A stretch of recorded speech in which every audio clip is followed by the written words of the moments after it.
The roots of the god tree twisted and turned, snaking their way through the city until they enveloped every inch of its landscape. The complete takeover by the tree was an astonishing sight to behold.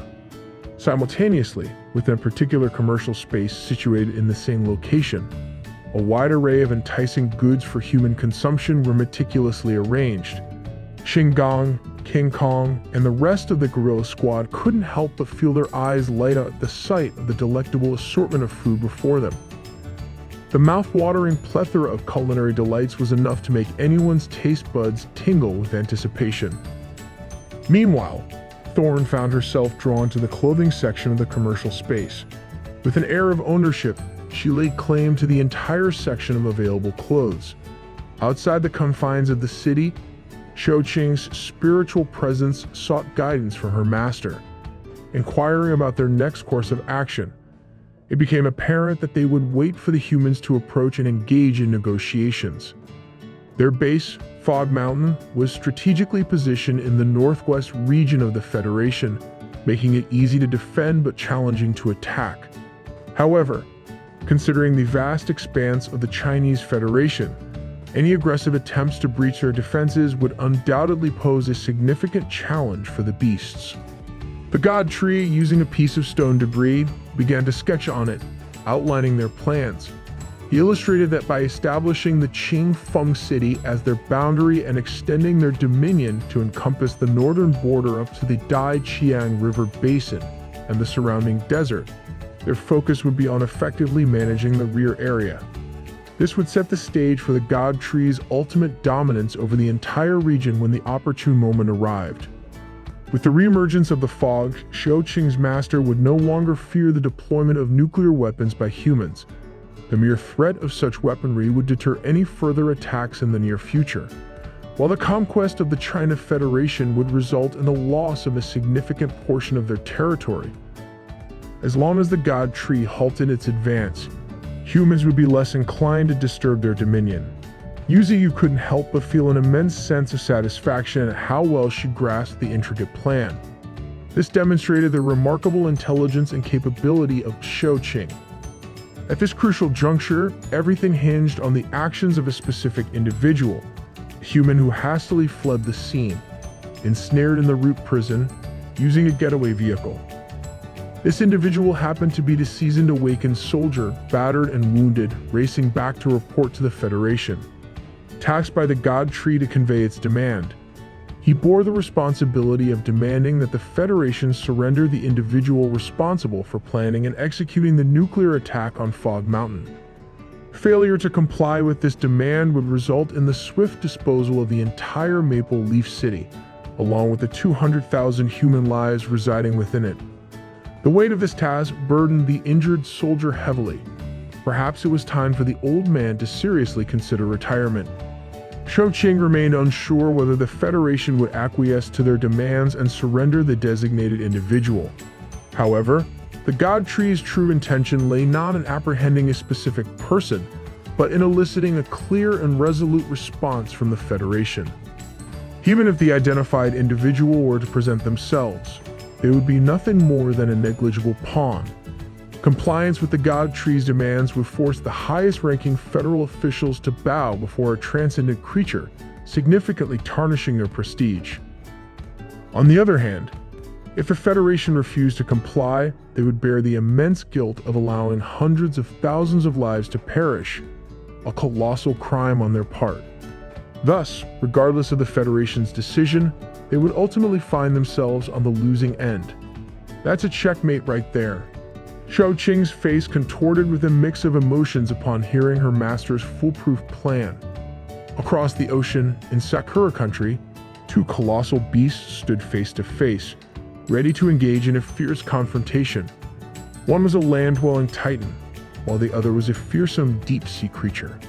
The grassland plateau harbored the formidable fierce wolf pack.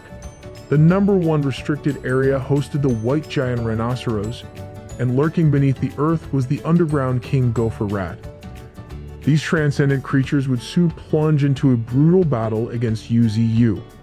Impending beast wars promise a scale of conflict that no one was adequately prepared for. Surveying the root prison he had constructed, the God Tree contemplated how to allocate his substantial reserve of 1.6 million evolution points. In addition to the evolution points harvested from the Fog Mountain Beast Horde, Maple Leaf City had also provided a significant amount for him to gather.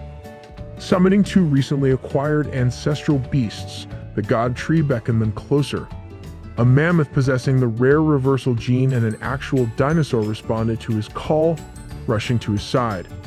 These 2 creatures displayed immense potential, prompting the God Tree to summon them and offer them a portion of his life essence. However, that was not all. The God Tree also sought to confirm their rankings, solidifying their place within his formidable lineup of ferocious beasts. Henceforth, the mammoth would be known as Glacier, the 7th ferocious beast, while the dinosaur would bear the name Tyrannotitan, the 8th ferocious beast. By infusing them with his life essence, he aimed to enhance their foundations and fortify their capabilities. Bro was recreating the Ice Age movie. Glacier, the mutant mammoth, was a transcendent rank 1 beast endowed with abilities such as giant power, savage trample, brutal impact, and thick fur. Its life force talent, sky-tearing ivory, rendered it unbeatable against other beasts of the same rank. On the other hand, Tyrannotitan, the mutant lizard, currently holds a beginner rank 9 status. Its atavistic life force talent set it apart from its counterparts. Equipped with scales, claws, steel tail, and dragon roar, all enhanced by the berserk ability, it stood as a formidable and fearsome creature. Finally, with the assembly of all 9 ferocious beasts, the God Tree's long-awaited objective was achieved. Each of these monstrous creatures has that dog in them. Within the federal office, a somber and gloomy atmosphere prevailed. The revelation that the tree had mobilized an army of ferocious beasts to attack a human city caught them off guard. Meanwhile, the veteran awakened soldier who delivered the report lay in the infirmary, gravely injured and deprived of sleep for 3 consecutive days.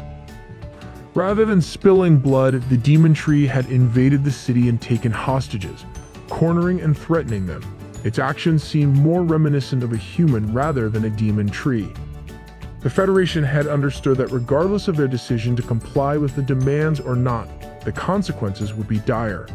However, the Admiral, who had devised the plan, viewed it as a clear-cut choice.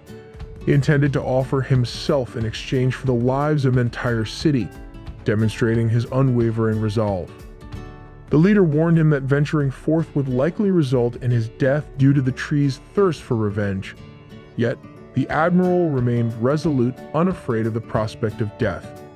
Numerous doubts plagued his mind, and he yearned to confront the tree directly, seeking answers. Immediately following the meeting, a fleet of cars embarked on a journey to the imprisoned Maple Leaf City. However, in the presence of the colossal God Tree, the fleet of cars appeared minuscule, rendering them insignificant in comparison. The sheer scale of the tree's presence defied imagination, leaving them awestruck as they witnessed it firsthand. UZU, finally sensing the arrival of the humans, instructed a transcendent soldier to approach and announce the Federation's presence for negotiations in a respectful manner. As the thick roots of the trees slowly unfurled, revealing what lay within the prison, the familiar face of the transcendent soldier brimmed with disdain toward the tree's arrogance. He prided himself on being a super being, having attained the pinnacle of transcendent rank 1 due to the surge of spiritual energy. If given the opportunity, he desired to risk his life in order to defeat the tree. However, what awaited him within the prison was a menacing and disorderly primate faction. The overwhelming presence of multiple formidable beasts staring him down sent shivers down his spine. In an instant, Lil Bro got humbled so quickly. The thunderous roars of the gorillas could make even the bravest man tremble. To add insult to injury, the soldier found himself face to face with a familiar hoofed beast, the demon cow, towering above him with multiple golden horns and an indomitable stance. The demon cow and the scared stiff transcendent came face to face, their gazes locked in a tense standoff. The weight of the situation made the transcendent soldier stumble over his words as he desperately tried to convey their peaceful intentions and desire for negotiation. It became painfully apparent to him that he was out at his depth. The demon cow, unmoved by the soldier's words, simply motioned for the humans to follow. The soldier's already fragile psyche suffered another blow as he witnessed the demon cow speaking flawlessly in perfect human language. It was a stark reminder of the vast divide between their worlds. As they made their way forward, the transcendent soldier glanced upwards and caught sight of a majestic beast, his fiery figure perched atop a massive root in the distance. The nine tails fixed them with a piercing gaze, silently informing them that every move they made was under scrutiny. Suppressing his irrational thoughts, the transcendent soldier focused on entering the city. The deafening roars and taunts from countless powerful beasts echoed through the air, serving as a raucous welcome for the human delegates. Among the gathering factions of spiders, boars, and mantises, all eyes were trained on the humans.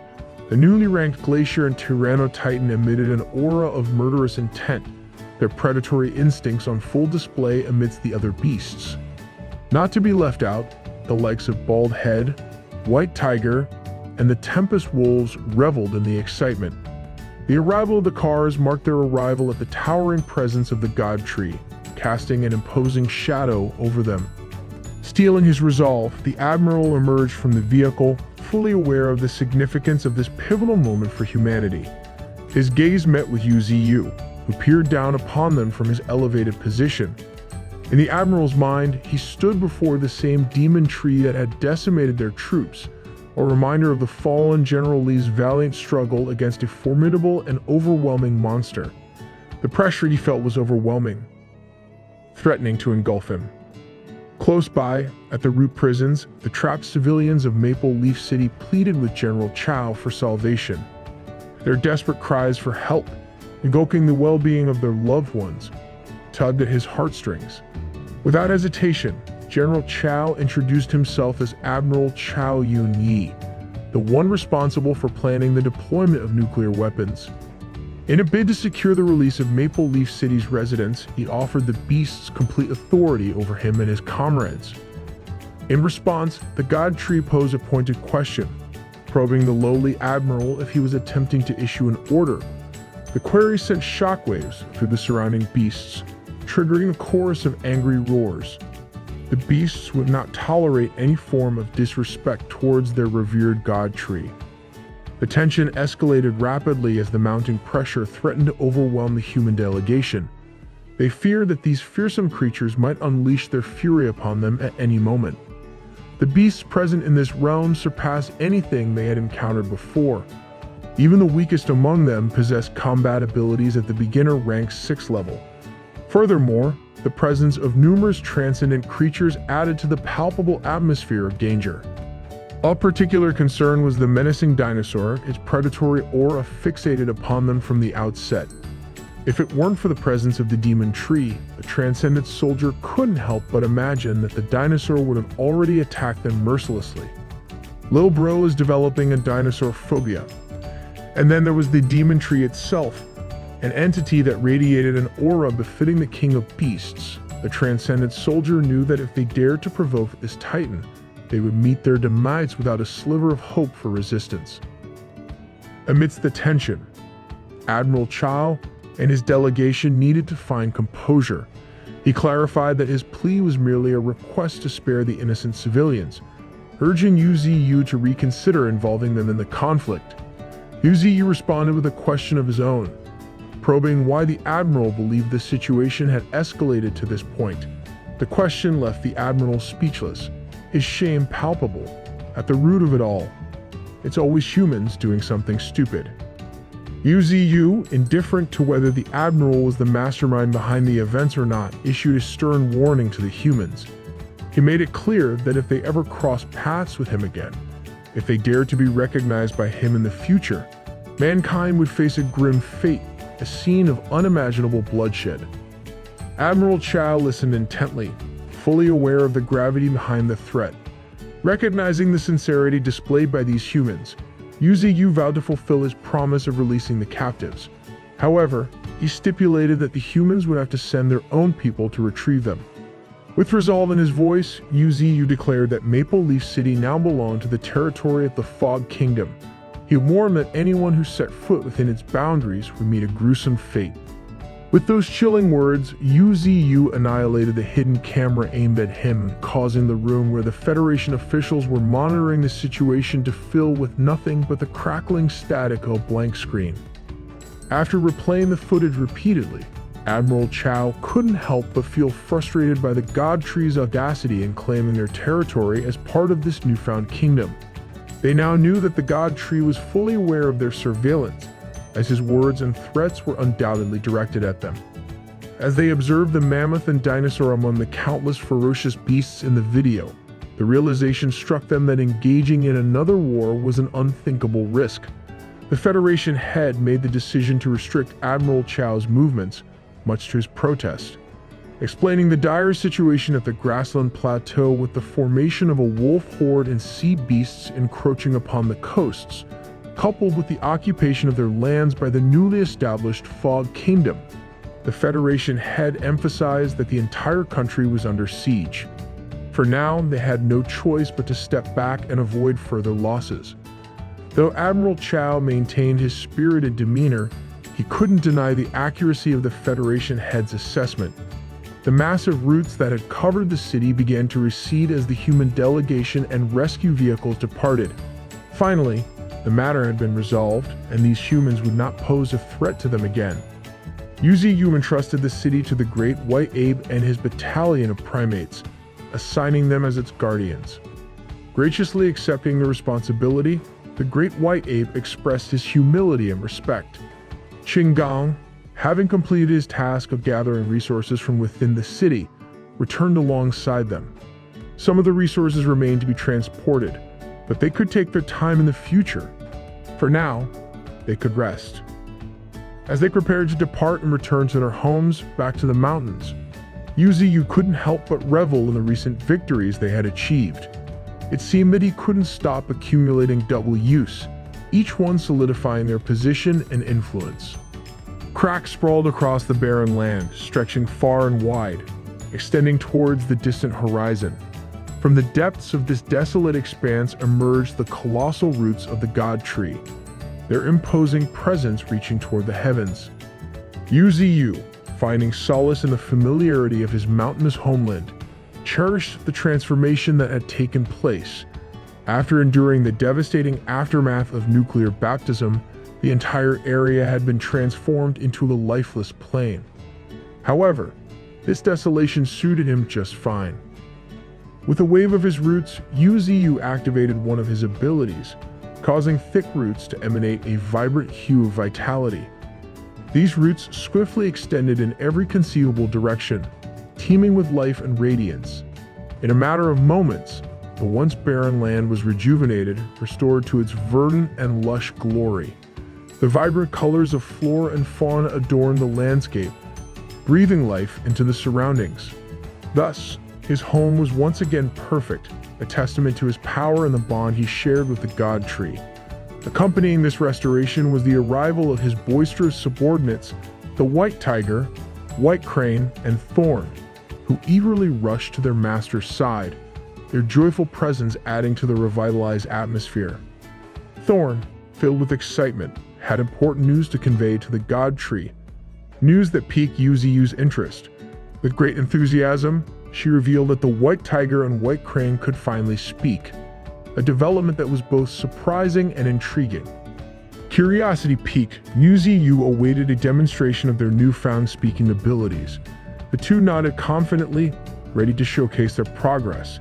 However, to Yu's surprise, the White Tiger could only utter the phrase, "Quickly, go find the God Tree. Sorry, and everyone is going to die." These peculiar words puzzled him, leaving him to wonder about their meaning. Similarly, the White Crane's limited vocabulary allowed it to articulate only the phrase, "I won't let you guys go after them." These utterances deepened the sense of bewilderment in Yu's mind. The talking points of his subordinates were simply too bizarre, leaving him grasping for understanding. Realizing their limited vocabularies had exposed them, the white tiger and white crane panicked, their inability to explain themselves further increasing Yu Ziyu's mental strain.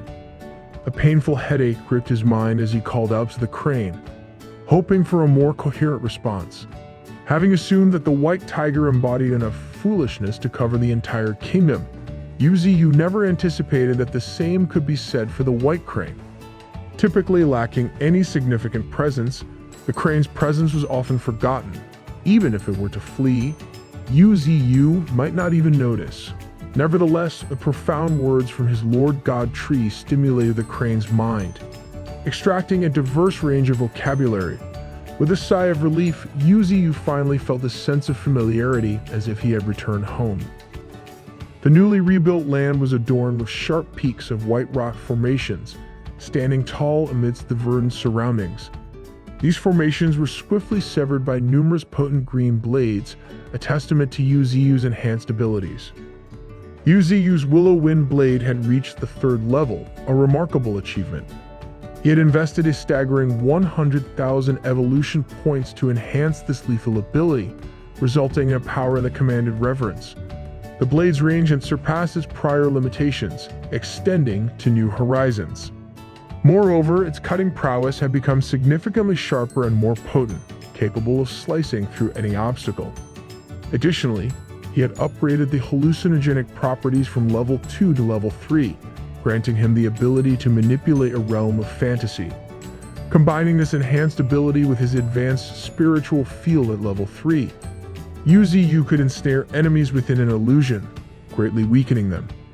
It was an exceptional combination, further solidifying his prowess. Now he possessed the capability to transform an entire mountain into an illusory realm, bewildering his opponents and gaining a strategic advantage. As an enticing cherry on top, he had discovered a lightning and ice spirit stone in Maple Leaf Sea. Though its energy was not substantial, it was a valuable addition. Coupled with the fire spirit stone found in Raya Mountain, the birthplace of the panda, he had now gathered 4 types of spirit stones, enhancing his abilities further. Aware of the impending threat of deep-sea creatures venturing onto land, Yu Ziyu knew he had to become even stronger before their arrival. Having already secured Raya Mountain, their objective now was to expand into the northern region, uncharted and treacherous territory. The northern region remained a mysterious realm, perpetually shrouded in cold throughout the year. The scarcity of human presence, extreme elemental conditions, and a profusion of wild beasts characterized this area. It occupied the northern expanse of the vast Luo country, yet the harsh environment had caused the nation's territorial decline. The barren and arid deserts, serene rivers now fraught with danger, and evergreen highlands had transformed into perilous hazard zones awaiting their conqueror. To ascend into the northern region, Yu Ziyu needed to conquer and claim Raya Mountain as his own, establishing a stronghold for further expansion. And that was precisely what he had accomplished, with the transcendent Rank 1 mammoth, Glacier, leading the charge. Trampling over anything obstructing its path, Glacier showcased sheer unstoppable strength.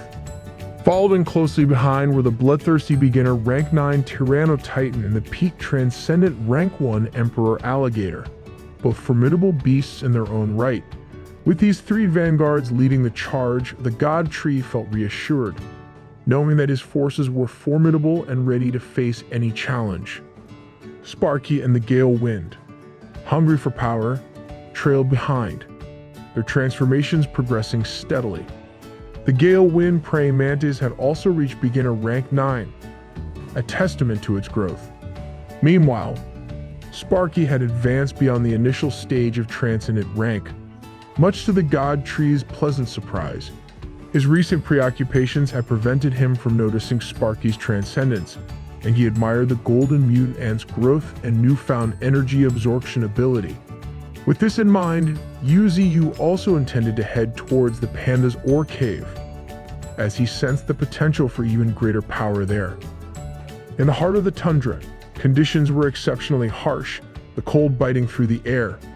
It was in this frozen hunting ground that Tyranno Titan asserted its dominance, engaging any beast it encountered. Glacier, on the other hand, showcased sheer unstoppable strength, mowing down heaps of snow apes with ease.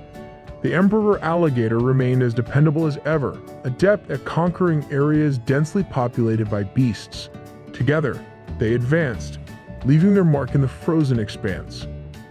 As they journey further into the northern region, the three vanguards sensed the robust spiritual energy concealed within the depths of the tundra. They knew that somewhere within this frozen wasteland, a menacing creature bided its time, waiting for the perfect moment to reveal itself. In the frozen mountains of the tundra, a furious blizzard rages relentlessly. Just below a low cliff, a hidden, small cavern comes into view, concealed from the elements. A massive root, familiar to the area, cautiously enters the cavern. Just outside, the god tree affirms that this must be the place he has been searching for. At the bottom of the cavern lie fire spirit stones, shimmering and ready to be claimed. With a powerful punch, he breaks through the cave's floors and dives deep into its depths. What greets him at the bottom is an enormous deposit of fire spirit stones, scattered across the walls and floors of the cave. According to what Qinggong had mentioned, this should be a small-scale spirit stone mine. However, the sheer volume of these spirit stones should be sufficient for his needs. Now, all that remains is for him to commence absorption. Utilizing his main roots, he slowly devours the essence of the fire spirit stones.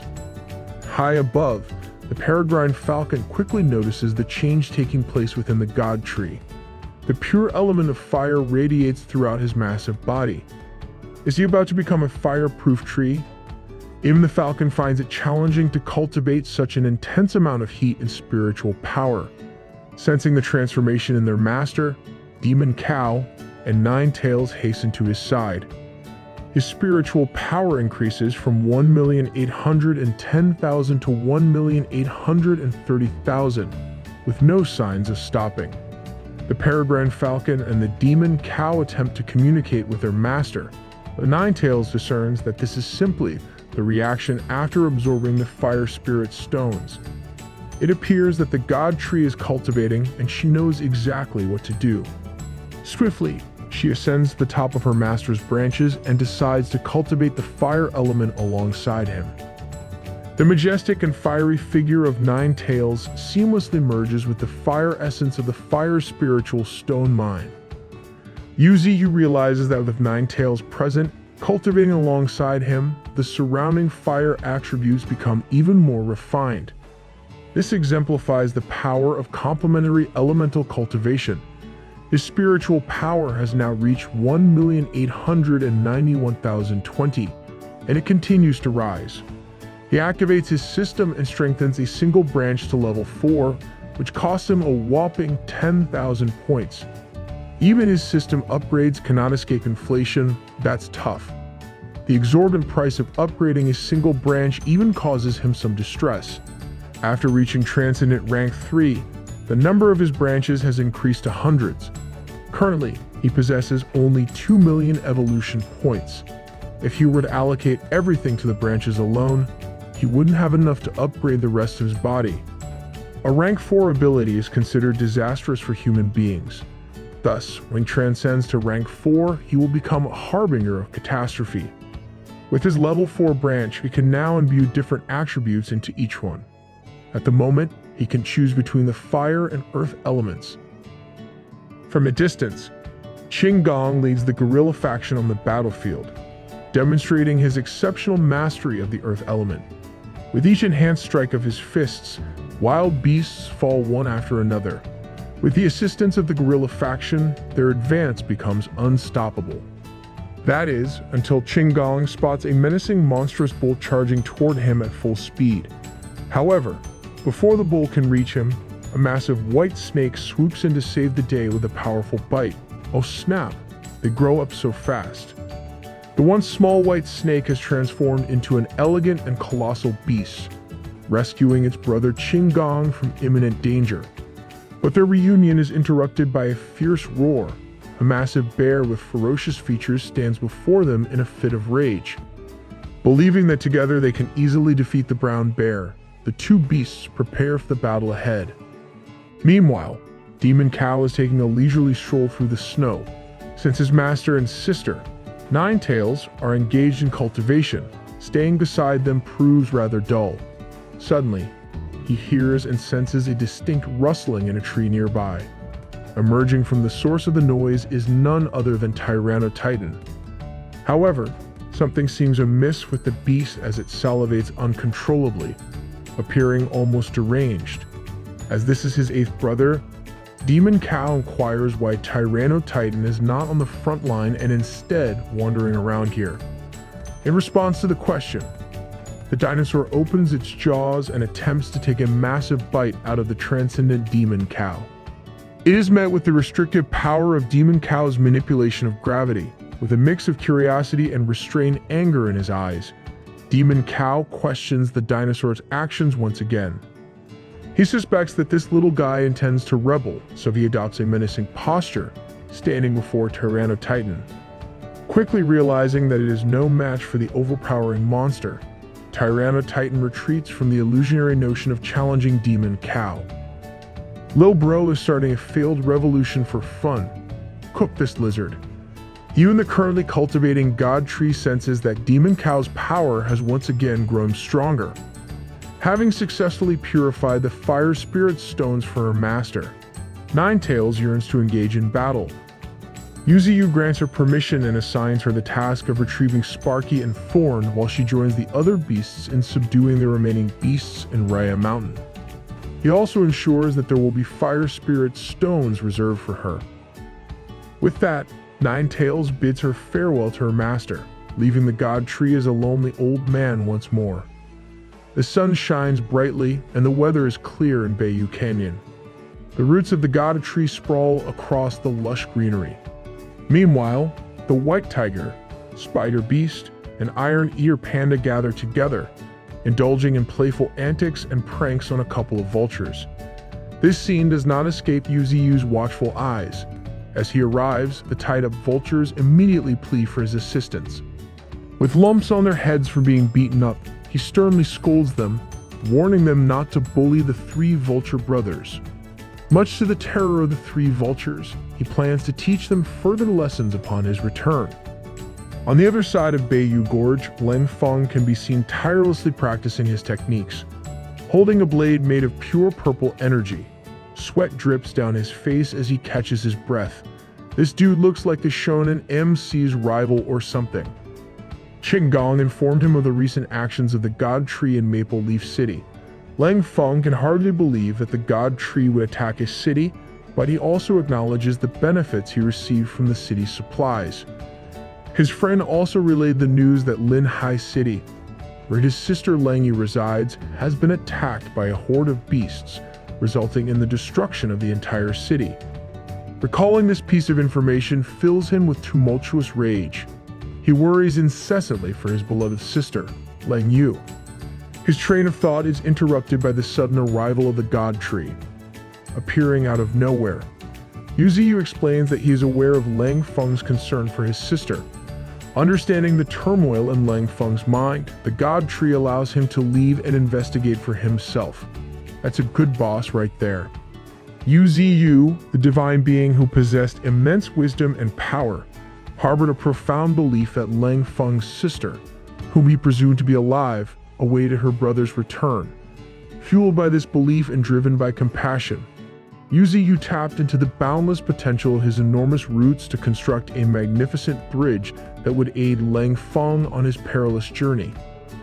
With genuine concern etched on his divine countenance, Yuziyu conveyed to Leng Feng that he was free to return to the sanctuary of Bayou Gorge once he found his sister. Alternatively, if Leng Feng chose not to return, Yuziyu humbly requested his assistance in exploring the vast wonders of the outside world on behalf of the God Tree. The proposition presented by a divine entity left Leng Feng awestruck and overwhelmed. However, as he gazed into the reassuring eyes of Yuziyu, a surge of courage swelled within him, compelling him to embark on this daunting mission. A mixture of anticipation and anxiety churned within his being, causing his clenched fist to tremble with determination. Taking advantage of the bridge specially crafted for him by the god tree, Lang Feng tapped into the powers of his shadow form, transforming himself into an ethereal being, propelled forward by an extraordinary burst of speed that defied all expectations.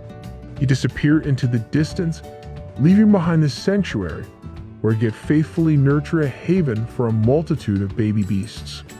Witnessing Lang Feng's departure, Yu Ziyu's expression turned complex, a myriad of emotions surfacing within him. Lang Feng had temporarily forsaken the refuge where he had dedicated himself to fostering the growth of these innocent creatures, born from the ravages of nuclear radiation.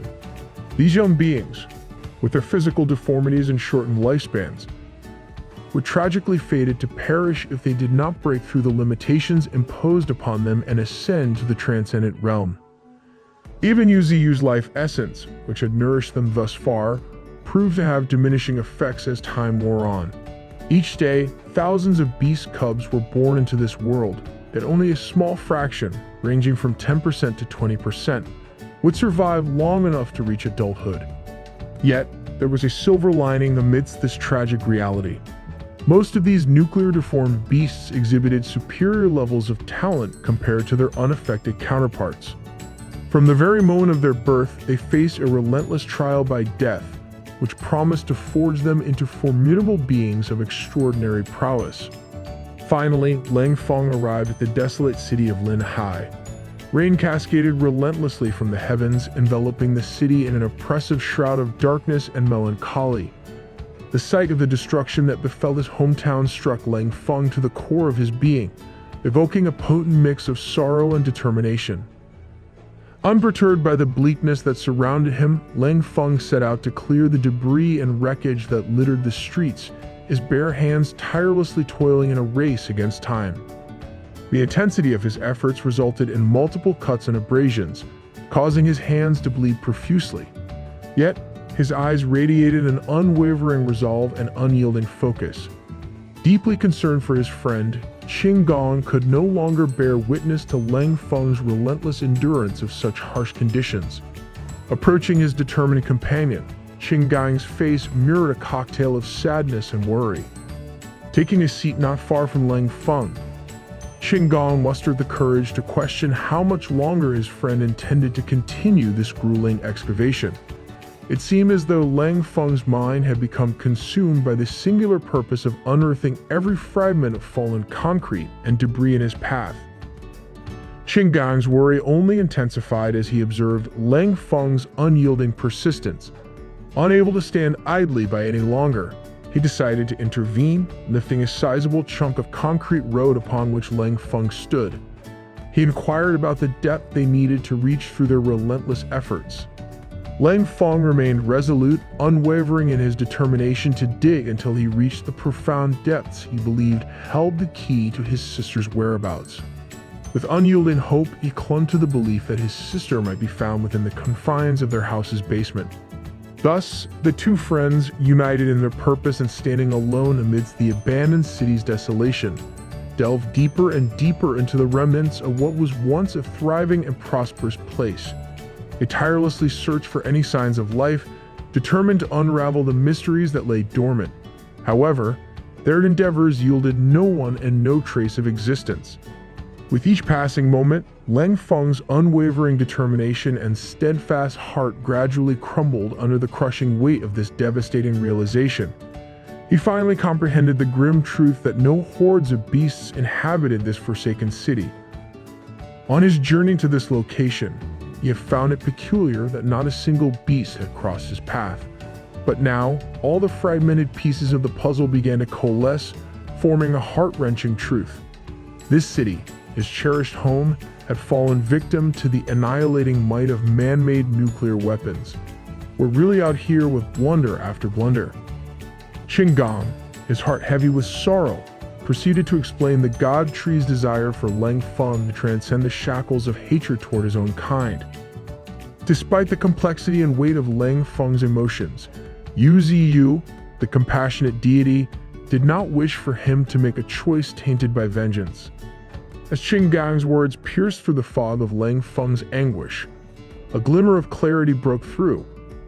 In that moment is resolved to align himself with the God Tree, to stand as a force of justice and vengeance, solidified entirely. Tears merged with the raindrops that cascaded down his face as he made a solemn vow to avenge his little sister. Meanwhile, in a different region of the Federation, bathed in the warm embrace of sunlight and serenity, a young woman with vibrant pink hair, donning the uniform of an awakened soldier, found herself standing on the edge of a rooftop. She's kind of cute though. A veil of contemplation enveloped her features as her thoughts delved into the depths of her being. Approaching her with genuine concern, another awakened soldier inquired about the nature of her thoughts. With a solemnity that matched her contemplative expression, she revealed that her ruminations revolved around her elder brother, whose whereabouts remained unknown. In an attempt to console her troubled soul, the soldier assured her that her brother was engrossed in rigorous cultivation in a distant location and would undoubtedly come to fetch her upon completion. Their current mission, he reminded her, was to assist their sister, Ling, in securing her position within the formidable Second Military Region. Taking a final breath as if to release the weight of her thoughts into the wind, the young woman summoned her inner strength and adorned her face with a resplendent, radiant smile. However, a peculiar birthmark beneath her right eye drew attention, an inexplicable sense of familiarity lingering in the air. Returning to the sanctuary of Beiyu Gorge, the roots of the majestic God Tree pulsed with vibrant life, perpetually in motion. Finally, Lang Feng and Qing Gong emerged triumphant, their return triggering an outpouring of jubilation and relief among the nuclear-mutated beasts and the underground rats. Though Lang Feng's absence had been brief, these creatures had developed an unwavering fondness for their valiant savior. The roots of Yuziyu swiftly extending a warm welcome to the prodigal heroes. Curiosity burned within him as he inquired about Lang Feng's decision and his plans for the future. Overwhelmed by a deep attachment to the infant beasts he had nurtured with utmost care, Lang Feng expressed his earnest desire to remain within the sanctuary of Beiyu Gorge. Moreover, after experiencing the intricacies and complexities of the human world during his arduous journey, he found solace and purpose within the hallowed grounds of the God Tree's realm. For the first time, Lang Feng respectfully addressed the God Tree as his lord, leaving Yuziyu visibly taken aback by this newfound reverence.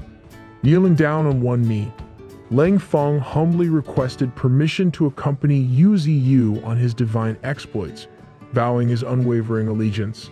The joy that emanated from Qing Gong was palpable, a testament to their unbreakable bond. Recognizing Lang Feng's unparalleled talent, unyielding determination, and unswerving loyalty, Yuziyu commended him with profound admiration, urging him to never waver in the face of any challenge. The God Tree held Lang Feng's indomitable spirit and unwavering pride in the highest regard. Thus, with resolute authority and divine decree, Yuziyu declared that Lang Feng would henceforth serve as the shadow of the God Tree, an indispensable and integral member of their united front. As the final piece of the grand design fell seamlessly into place, the stage was set for the future.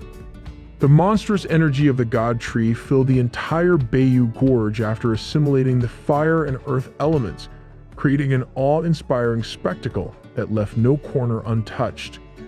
In the future, as he delves deeper into his cultivation journey, the prospect of harnessing the powers of ice and lightning beckons, promising to augment and diversify his attribute attacks to unprecedented heights. Bro is about to become the Avatar, as he diligently strengthens every branch, absorbing the remaining spirit stones along the way. A tangible sense of anticipation arises.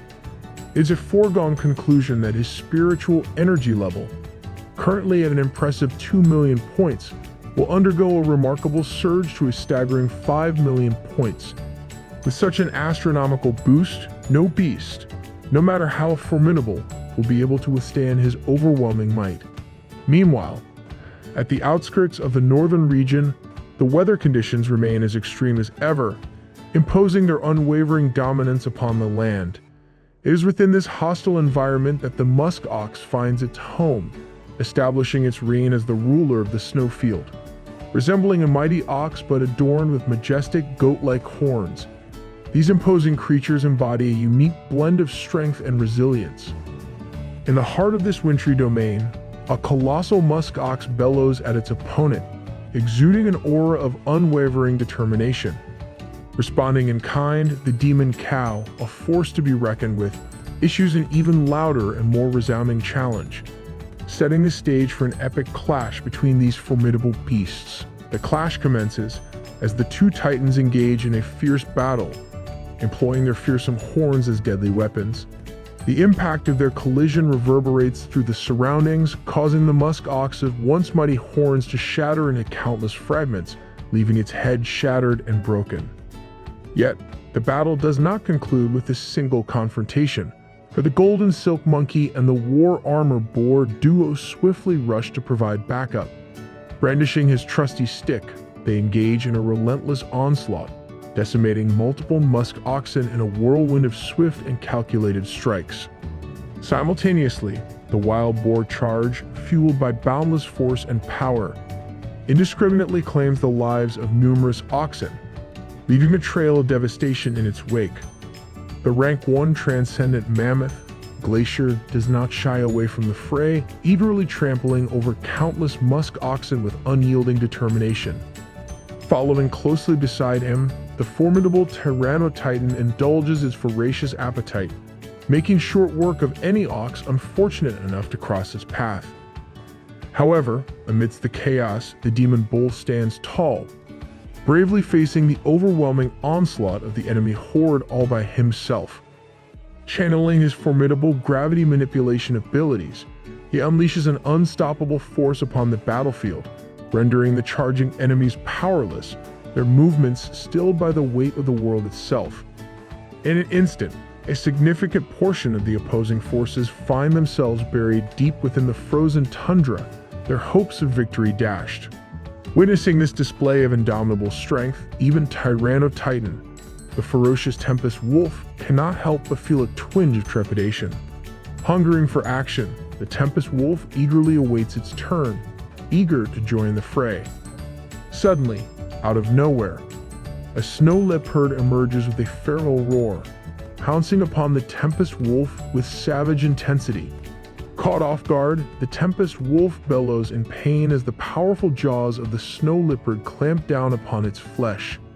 Recognizing the dire situation, the golden-maned wild boar swiftly reacts, charging towards the scene.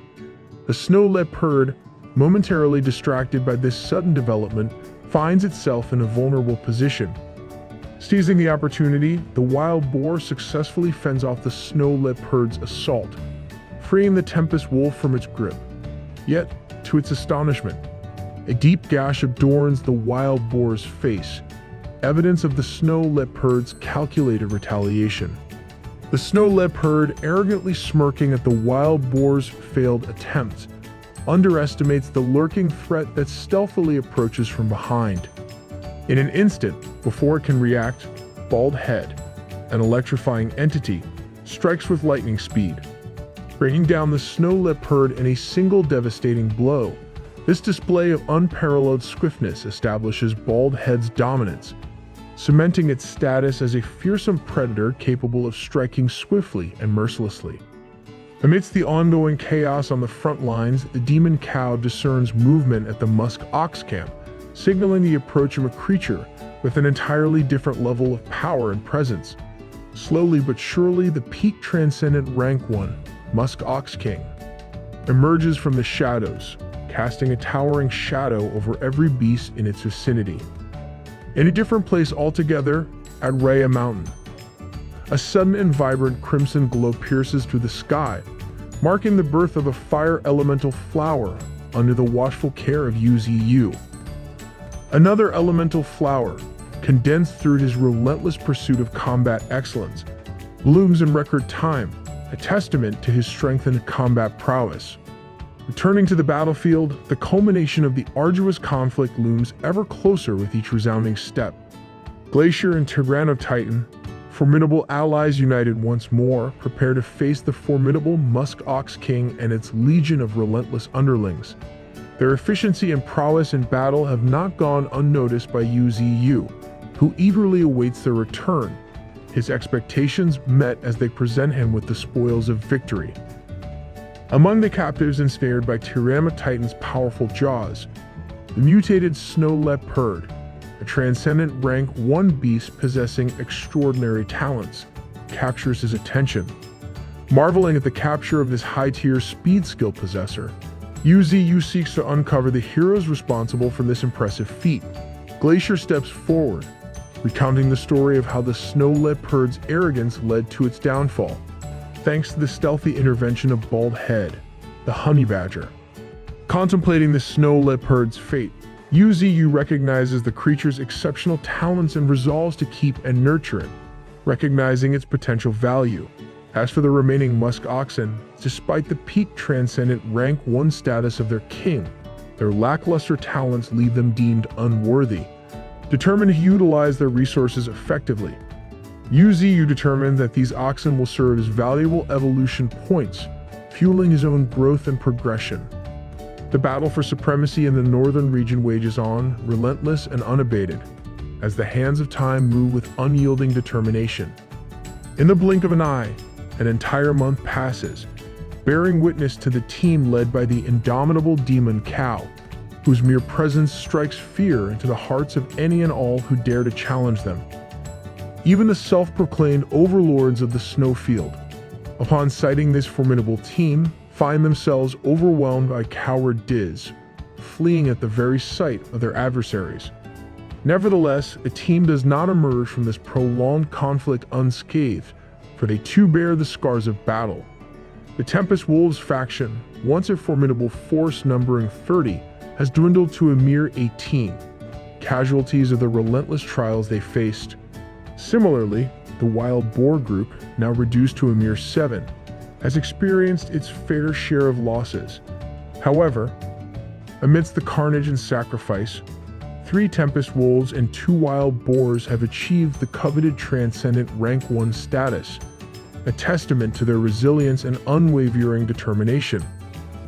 Alas, the team's struggles reach a climax as they encounter their most formidable opponent yet, a transcendent rank 2 extreme ice bear, whose monstrous power dwarfs anything they have faced before. Overwhelmed and outmatched, the team faces near annihilation, their survival made possible only through the combined efforts of the Demon Cow's enigmatic gravity field and the unwavering resolve of Glacier and Tyranno Titan. Forced to retreat and regroup, they return home, their hearts heavy with uncertainty and the weight of defeat. Yet, behind Glacier and the Demon Cow, a glimmer of hope emerges. The White Snake, a mystical presence in its own right, delivers news of a long-awaited discovery that a cursed bear's nest has been located. To their astonishment, this lair resides within an ice attribute spirit stone cave. Unraveling the mystery of the extreme ice bear's unparalleled strength, with the ability to harness the power of an ice attribute spirit stone cave, the bear holds dominion over the frozen lands, solidifying its status as an almost insurmountable foe. Aware of the dire odds they face, the Demon Cow, in a calculated decision, chooses to temporarily continue their retreat.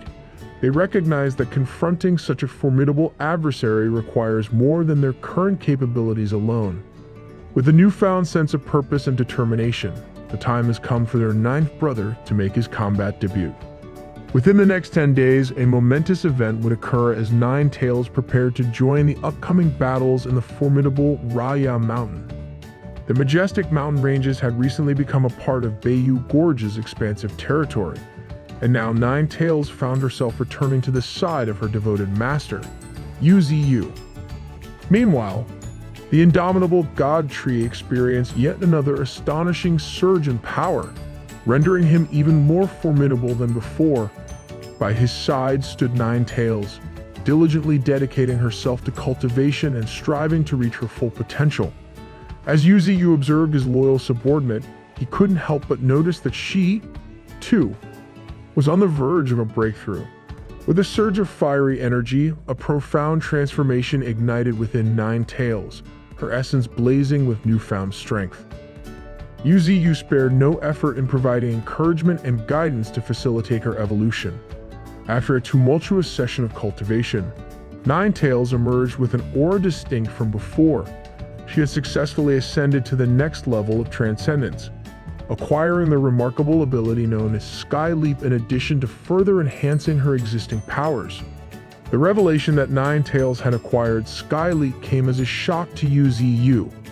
As a renowned transcendent rank 3 cultivator, he was content with his ability to merely traverse the earth. He never anticipated that his faithful companion would already possess the power of flight. Such a remarkable feat could perhaps be attributed to her extraordinary heavenly fox bloodline. Eager to share her newly awakened talent, Ninetales divulged that alongside Sky Leap, she had gained precise control, an ability that enabled her to delve into the depths of her spiritual potential.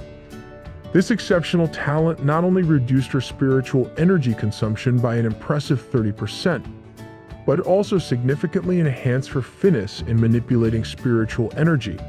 Wait, that's kind of broken. The secret to mastering Sky Leap lay in the precise control of energy, an elusive skill that proved incredibly challenging for ordinary beasts to attempt. The exertion of this majestic ability consumed a substantial amount of spiritual energy. However, after a brief period of soaring through the heavens, Ninetales reluctantly descended to the ground. Her flight lasted a mere few minutes before her spiritual energy reserves were depleted, unable to sustain the demands of Sky Leap. It became evident that further practice was necessary to refine her newly acquired skill.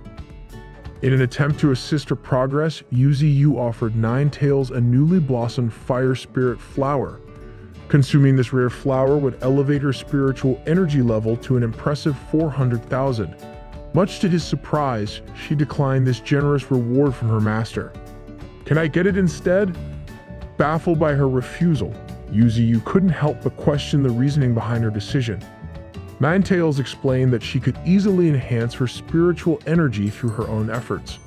She suggested that the elemental flower would be better utilized by other beasts, as it held no value for her. She straight up told him that she's a strong and independent fox woman. Uncertain about whom to bestow this precious herb upon, UZU pondered the matter at hand. A month had passed since the surge of the spiritual energy tide, a period of relative tranquility. During this interlude, Xiaoqing, their trusted ally, sent an urgent update message to her master. She detailed the devastating aftermath caused by the global beast horde, which ravaged numerous small countries within the Federation. In response to this perilous threat, Buck Country, Kadashi Country, and many others mobilized their military forces to resist the encroaching horde. However, countless nations now served as havens for the beasts, and the looming menace of the horde continued to cast a dark shadow over humanity. Amidst this crisis, the 10-country alliance emerged, a collective effort to safeguard humanity's survival. Plans were underway for a meeting between the alliance and the Chinese Federation, deliberating the feasibility of launching another raid against the God Tree. Bro, when will these fools learn? This profound update opened UZU's eyes to the possible future that awaited them. In the frozen expanse of the tundra, treacherous mountain ranges posed constant hostility to every living being.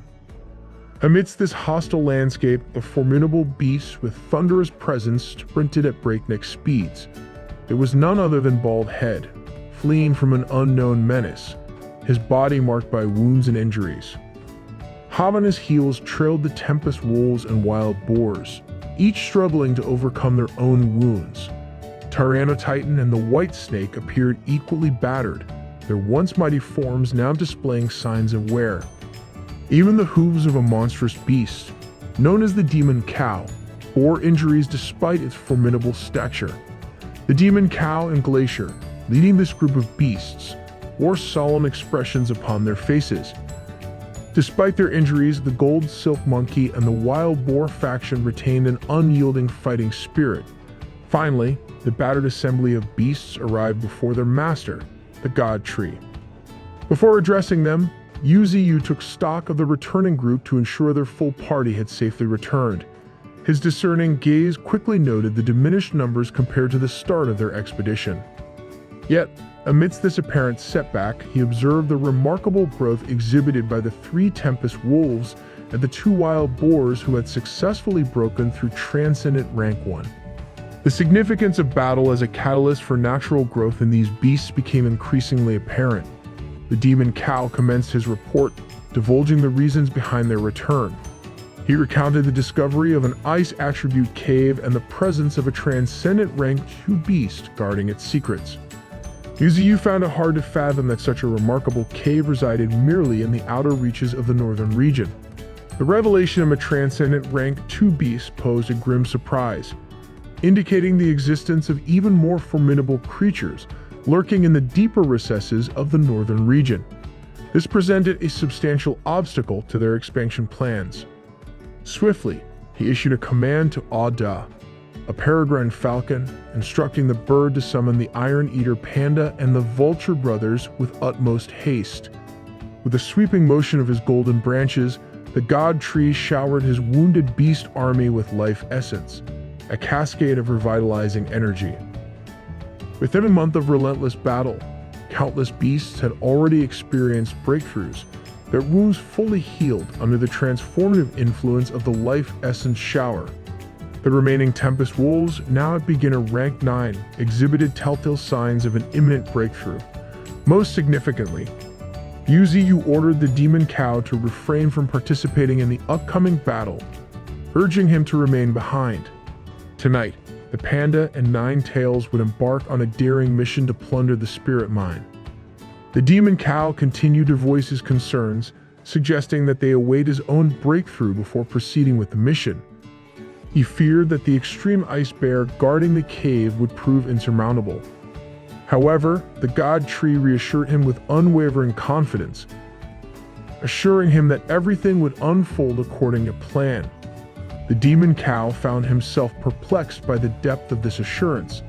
Suddenly, a familiar figure, radiating a commanding aura, stepped into the meeting, igniting a blaze of recognition within their hearts. It was none other than the current Nine Tails, a majestic and deadly beast who had finally attained the 2nd rank of transcendence. With the indomitable presence of the powerful big sister of the ferocious beasts, the god tree turned to the Demon Cow, questioning whether he now felt reassured enough to proceed. The snowstorm in the northern region continued to ravage the mountain ranges, relentlessly assaulting the towering peaks with its icy fury. Above the sky, the Vulture brothers soared with fierce eyes, and perched atop one of these birds, an unlikely companion rode with unwavering determination the Iron Eater Panda. As the winds howled around them, Nine Tails gracefully traversed the skies with her agile maneuvers, executing her sky leap. Meanwhile, the White Snake glided effortlessly through the frigid air, matching the speed and agility of her companions. Iron Eater Panda, still in awe of the circumstances that led him to fight alongside his newfound sister, couldn't help but bombard her with an unrelenting barrage of questions. Eager to establish a bond, he inquired if he should address her as Big Sis, following the convention of their comrades, and with relentless curiosity, he pestered her for flying lessons. His relentless questioning continued, with inquiries ranging from the possibility of Nine Tails sprouting additional tails in the future, wondering if their number would exceed 100, to the peculiar notion of whether her mystical fire would be extinguished in the presence of water during a routine shower. Amidst his ceaseless queries, Iron Eater Panda couldn't help but notice that Nine Tails had grown strangely silent, her voice absent from the ongoing conversation. Fearing her silence as a sign of displeasure, he began to fret, convinced that he had somehow angered her and bracing himself for the potential retribution that awaited him. However, Nine Tails, unable to bear the weight of Iron Eater Panda's constant pestering, decided to assert her independence. With a burst of her sky leap, she surged forward, leaving the rest of the party behind, her graceful form disappearing into the distance with breathtaking speed. Iron Eater Panda, humbled and in awe of her remarkable swiftness, tugged at the reins, urging the Vulture beneath him to match the velocity of their sister. Yuziyu pondered the feasibility of entrusting the mission to the party, considering their eventual encounter with the formidable extreme ice bear. The demon cow had already retreated to the depths of the canyon, seeking solace within the confines of the ore cave to cultivate and replenish its strength. The underground fire spirit stones, a vital resource for their endeavors, were slowly being absorbed, their energy channeled into UZU's evolving branches. Having exhausted his 2 million evolution points, UZU had diligently upgraded each branch, elevating them to level 4, thus expanding their potential. With this advancement, his branches gained unique elemental attributes, enabling him to bestow them with various elemental powers. Furthermore, his ever-growing abilities would allow him to absorb the essence of ice and lightning spirits, further expanding his repertoire of elemental forces.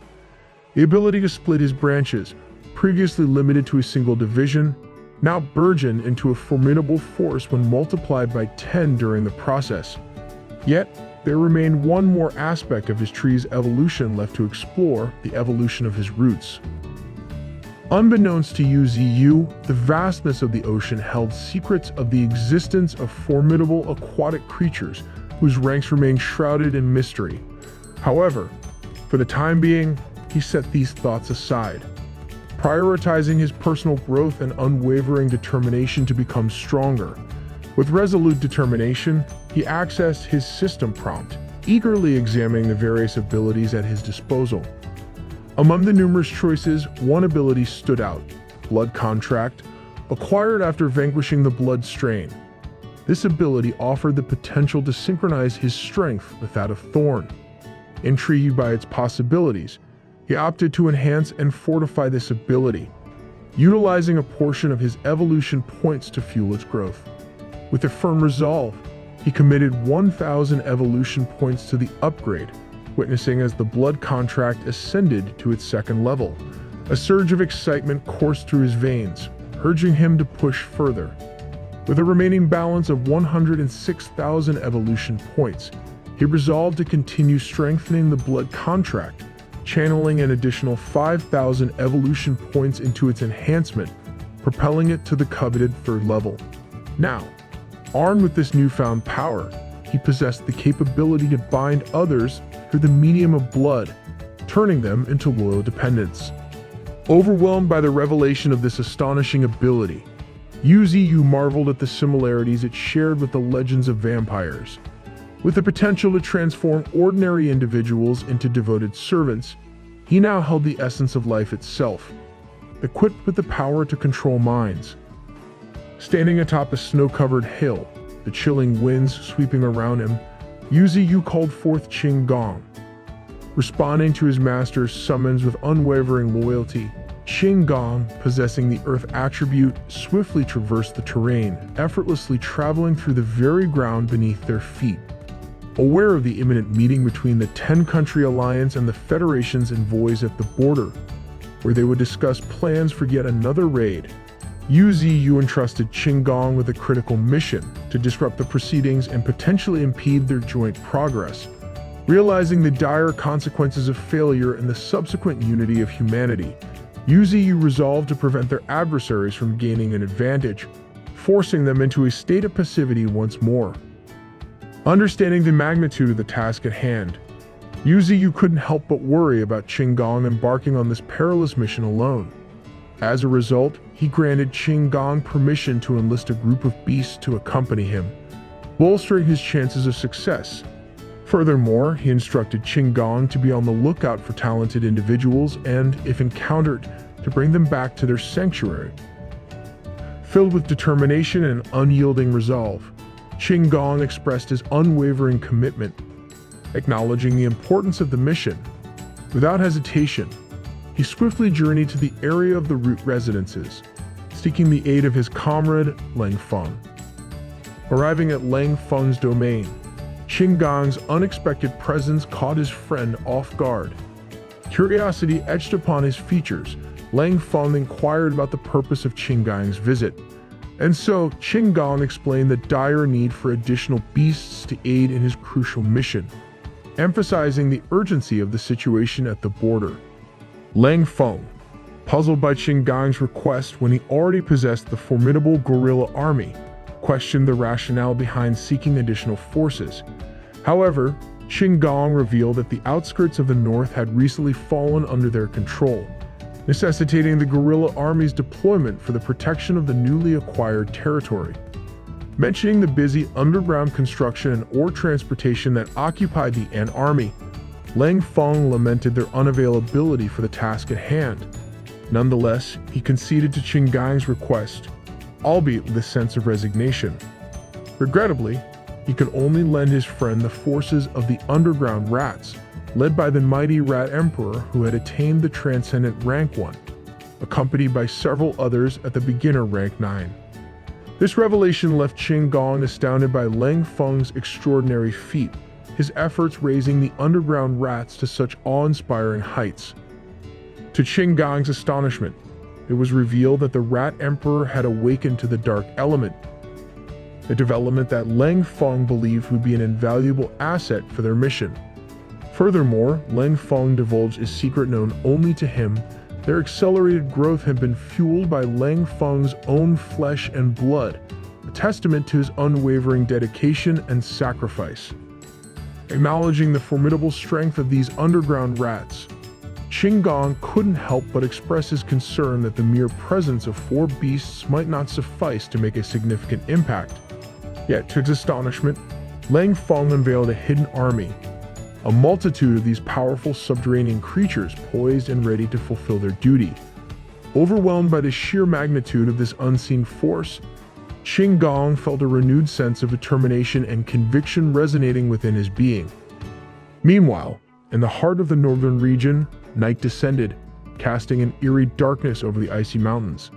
Amidst the frigid expanse, a formidable beast stirred from its slumber, a transcendent ranked to extreme ice bear.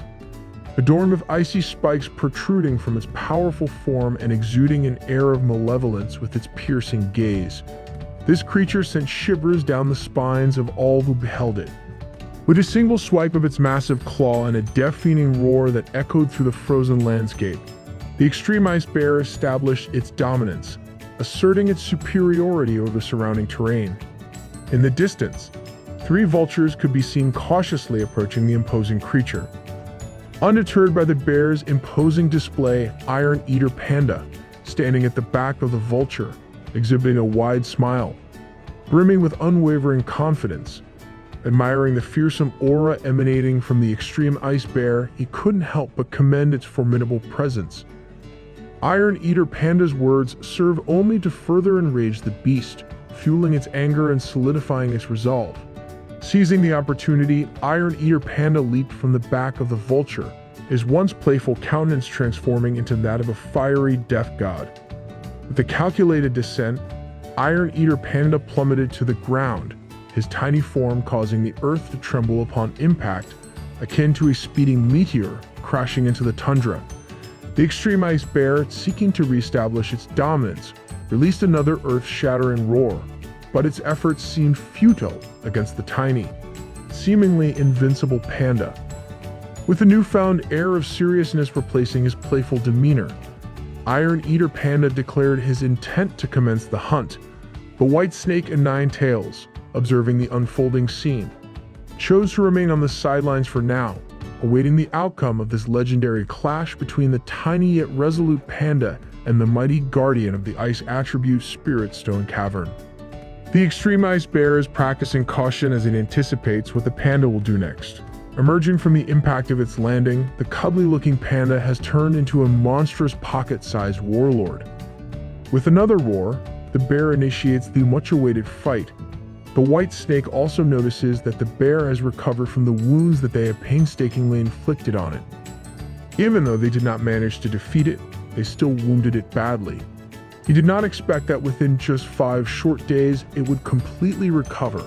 Not only that, but its aura has also obviously become even stronger. Standing in front of them, the Iron Eater Panda warns them that this bear is his prey, so they do not have to help. With a wicked smile on his face, he fully intends to defeat this monstrosity by himself. In response to that blatant provocation, the extreme ice bear makes the first charge with its massive mouth wide open. In response, the panda gathers his explosive energy in one hand. With the bear's flimsy defenses, the panda manages to land a critical strike that sends the bigger monster flying to the side. It flies without stopping until it eventually collides with the mountains in the distance. The white snake and the vulture brothers have a collective moment of shock, watching the annoying little panda send their biggest obstacle flying. Nine Tails watches intently. To make himself stronger, this panda keeps training his body every single day, be it speed or strength. Even after obtaining the Fire Spirit's stone mine, he has never slacked. So, with fiery determination and a serious demeanor, he invites the extreme ice bear to face him with full power. He wants the wounded bear to fight him with everything it has before he kills it. Even the bear has already realized that the opponent it's facing is on a different level. The vultures notice that something is amiss. The white snake points out that it has started to snow, and under the snowfall, the extreme ice bear is finally reaching its peak power. The panda assesses that its spiritual energy has increased compared to just a moment ago. Since his foe has revealed its trump card, then it would be fitting to reveal his as well. The snow surrounding him quickly melts and evaporates as a massive fire akin to a volcanic eruption is released in such a condensed form. He has just activated his fire elemental power, with both of them powered up to a higher level. The extreme ice bear is the first to make a move as it conjures up its next attack. Multiple sharp icicles are called forth, aiming directly at its foe. With the launch of the sharp icicles, the panda's blazing aura brightens up even more. The massive icicles coalesce and crash at a single point, locking onto the small frame of the panda. Amidst the massive ice formation, a blazing ball spinning at terrifying speeds melts through. The thick and massive icicles do not stop its momentum as it heads directly towards the bear. Landing directly on the head of the fearsome beast, the panda in his ball form has gained the upper hand. This infuriating strike puts the bear's anger level to never-before-seen heights. It extends its massive claw in a desperate attempt to catch the swiftly moving panda, but this claw only serves as a clear pathway for another attack. He spins through the claw, continuously traveling and aiming at the extreme ice bear's vital spot. That's just Levi Ackerman in panda form. With unstoppable momentum, he lands a painful crash on the monstrosity's jaw. Turning in the middle of the air, the panda's spinning onslaught is just getting started. He bounces and spins all over the place, creating an unpredictable attack pattern that decimates the bear's body from every possible angle. It cannot help but let out a pathetic whimpering roar of pain. In an attempt to get out of the spinning hell, the bear gathers its energy and whips up a mighty blizzard. The panda is forced back by the harsh winds and the painful sting of the blizzard aimed at him. The two beasts on the sidelines are getting increasingly worried at the flare-up of even more snow around the battlefield. The ice attribute power of the bear is concentrated in its sharp and deadly claws. With a downward swipe, an immense amount of snow is unleashed, causing the panda to be caught in a raging avalanche. As a result of this concentrated attack, he is trapped in a solid piece of ice after being frozen in less than a second. Inside the giant iceberg, the tiny panda is situated right in the middle. The white snake and Nine Tails call out to their comrade, ready to jump into battle if things become even grimmer than they are right now. But inside the massive iceberg, the panda's voice can be heard clearly. Seeing the bear's final trump card, his only feedback is that it was too boring.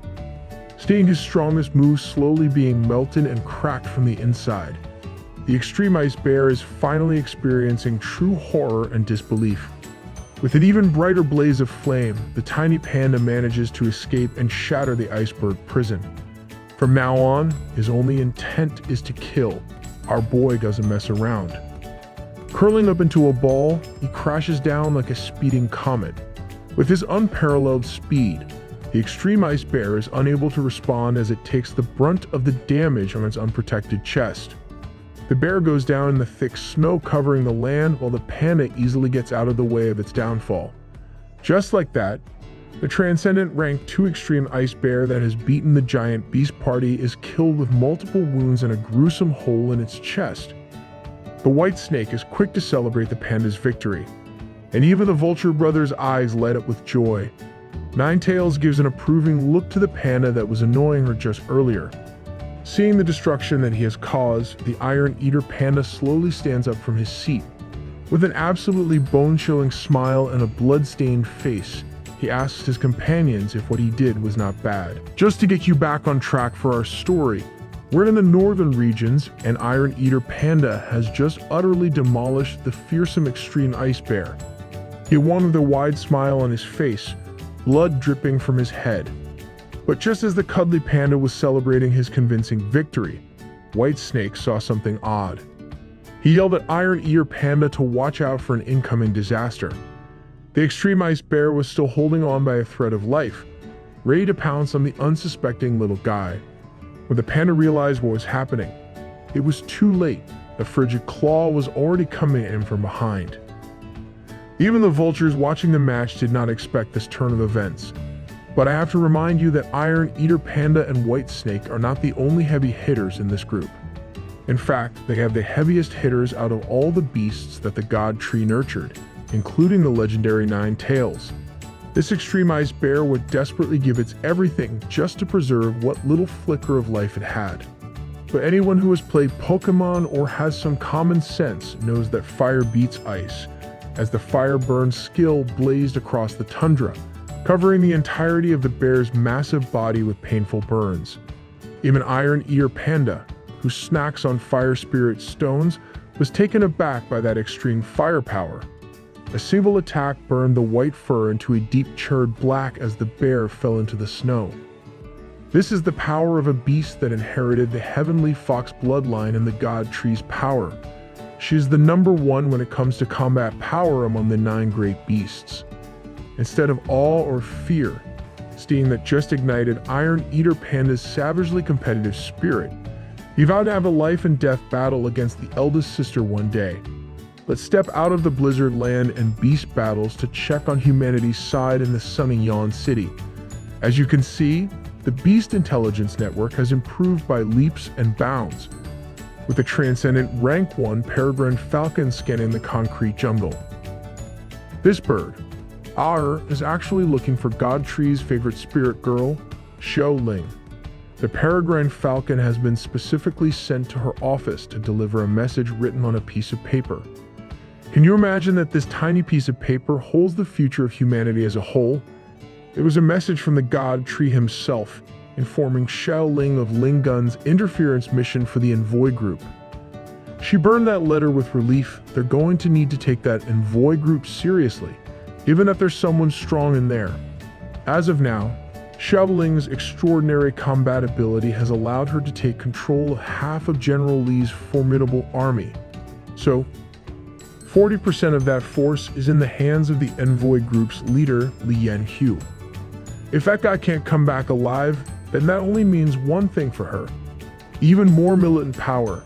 As she was mulling it over, someone materialized out of nowhere using bats while referring to her respectfully. This is one of the Gene Troop's elites, a vampire mutant, and he's here to inform her that Li Hao has come to find Xiaoling again. This familiar-looking thunderbolt-tattooed brute is already outside her office. She could not be bothered to entertain the guy, though her go-to excuse is that she's out to cultivate. The vampire was a very reliable secretary and butler. He understood his master's intentions. But before the vampire could leave again, Xiaoling wanted an update about his natal blood essence refinement. It seems like 4 drops of this material have already been refined, with only 1 more left. After that, Major General Li Hao can be turned into one of their pieces. Meanwhile, at the Bayou Gorge, our boy Yuziyu, the God Tree himself, is looking as majestic and powerful as ever. It looks like he managed to make another elemental flower bloom through his branches again. This one has 9 petals, a lot more compared to the usual 4. This spirit flower is in a league of its own. With that successful bloom, his avatar skill has also improved. He can now create countless feathery flames to burn everything. This one's different from his earth crystallization. This is an offensive elemental skill. When you get an unexpected bonus ability like this avatar skill, testing it naturally comes next. God Tree activated the powerful flame avatar, and you would never think that a tree would produce this type of burning blaze. The winged white tiger and thorn watched from a distance, admiring the flames of their god. One thing's for sure, Yuzi has gotten immeasurably stronger again. That skill alone pierced the heavens with a flaming pillar. You simply can't get more godlike than that. That pillar of fire eventually dissipated and turned into countless balls of pure thermal energy in the air. If all these fell, nearby areas would be undoubtedly destroyed. Yuzi opted not to test it for now, given that it's this powerful with just a 20% spiritual energy input. He lowered his magical branches to extinguish the balls of flame. If he chooses to unleash this right now, a sea of fire would engulf everything from this place to the faraway Mist Mountain. Aur is finally back after completing her message-carrying mission to the city to report back. God Tree reckons that this avatar power is completely different from Willow's Flying Blade and Fog Control. Those two are like special abilities, and avatar power is in a league of its own. Its destructive potential is akin to the power of law itself. Does that make him Mr. Suddenly? He sensed that his beasts on different missions were starting to come back. From the northern region, Ninetails and the vultures are coming back with the body of the beast guarding the mines. With this monstrosity hitting the floors of their territory, it seems like everything went smoothly. A transcendent rank 2 beast, the fearsome extreme ice bear, has been utterly defeated. The bear is extremely rebellious. It would rather get killed by being burned to death than surrender. On the way back, they even tried to counterattack and almost injured the vultures. With transcendent rank 2 creatures, their wisdom isn't lower than normal people, but their combat ability is scary. Even though he towers over this beast, taming it won't be easy at all. As he holds the unconscious body of the bear, God Tree tries to do some cheeky power absorption. Much to his surprise, this quickly froze one of his branches at an alarming rate. God Tree is going hot and cold. Call him Todoroki. It seems like the absorption process with this bear is quite unique. It's not just pure spiritual energy, even the ice element is getting absorbed. That should not be a problem, though. As for his next move, it's to prepare for the spirit stone mine in the tundra. Knowing what happens when you drain the bear dry, he went ahead and sucked in full force fearlessly. As for the situation at the newly conquered ice element mine, he turned to Ninetails for an update. They roughly estimated it to be a medium-scale spirit stone mine, and White Snake and her 9th little brother had already settled down and started their cultivation there. The little serpent felt blessed to be surrounded by spirit stones of extreme compatibility.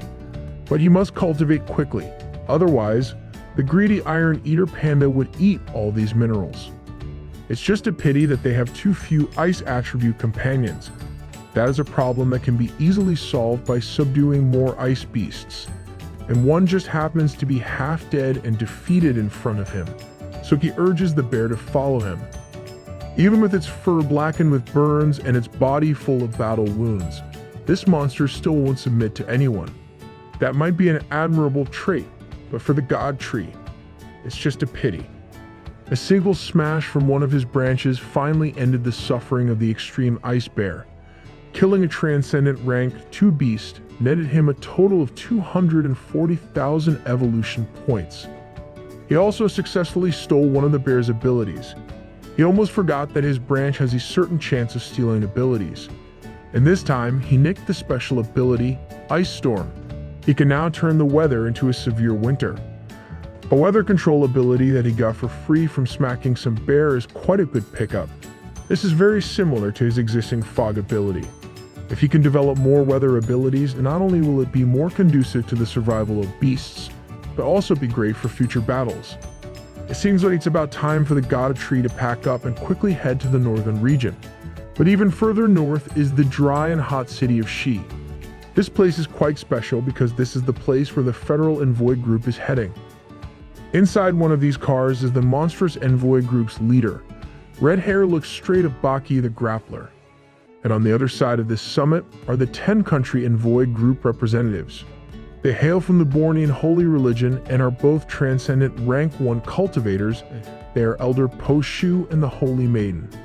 The plot is holy, indeed. Just from the presence in those cars alone, the Holy Maiden can already feel that the federal force really is as scary as the rumors. Po-shu knows that in this transcendent era, they are simply one step slower than them. This meeting would make or break the alliance of humanity's leaders. Now that they had finally arrived, the leader of the envoy group got out of the car with fearsome bravado and intensity. This guy is also a transcendent rank 1 soldier, General Lee's second disciple, Lee Yan-hyu. Just from his figure and charisma alone, Po-shu and the Holy Maiden could not help but succumb to nervousness. What either of the two parties is unaware of is the existence of a covert third party waiting and biding their time in the darkness of the underground.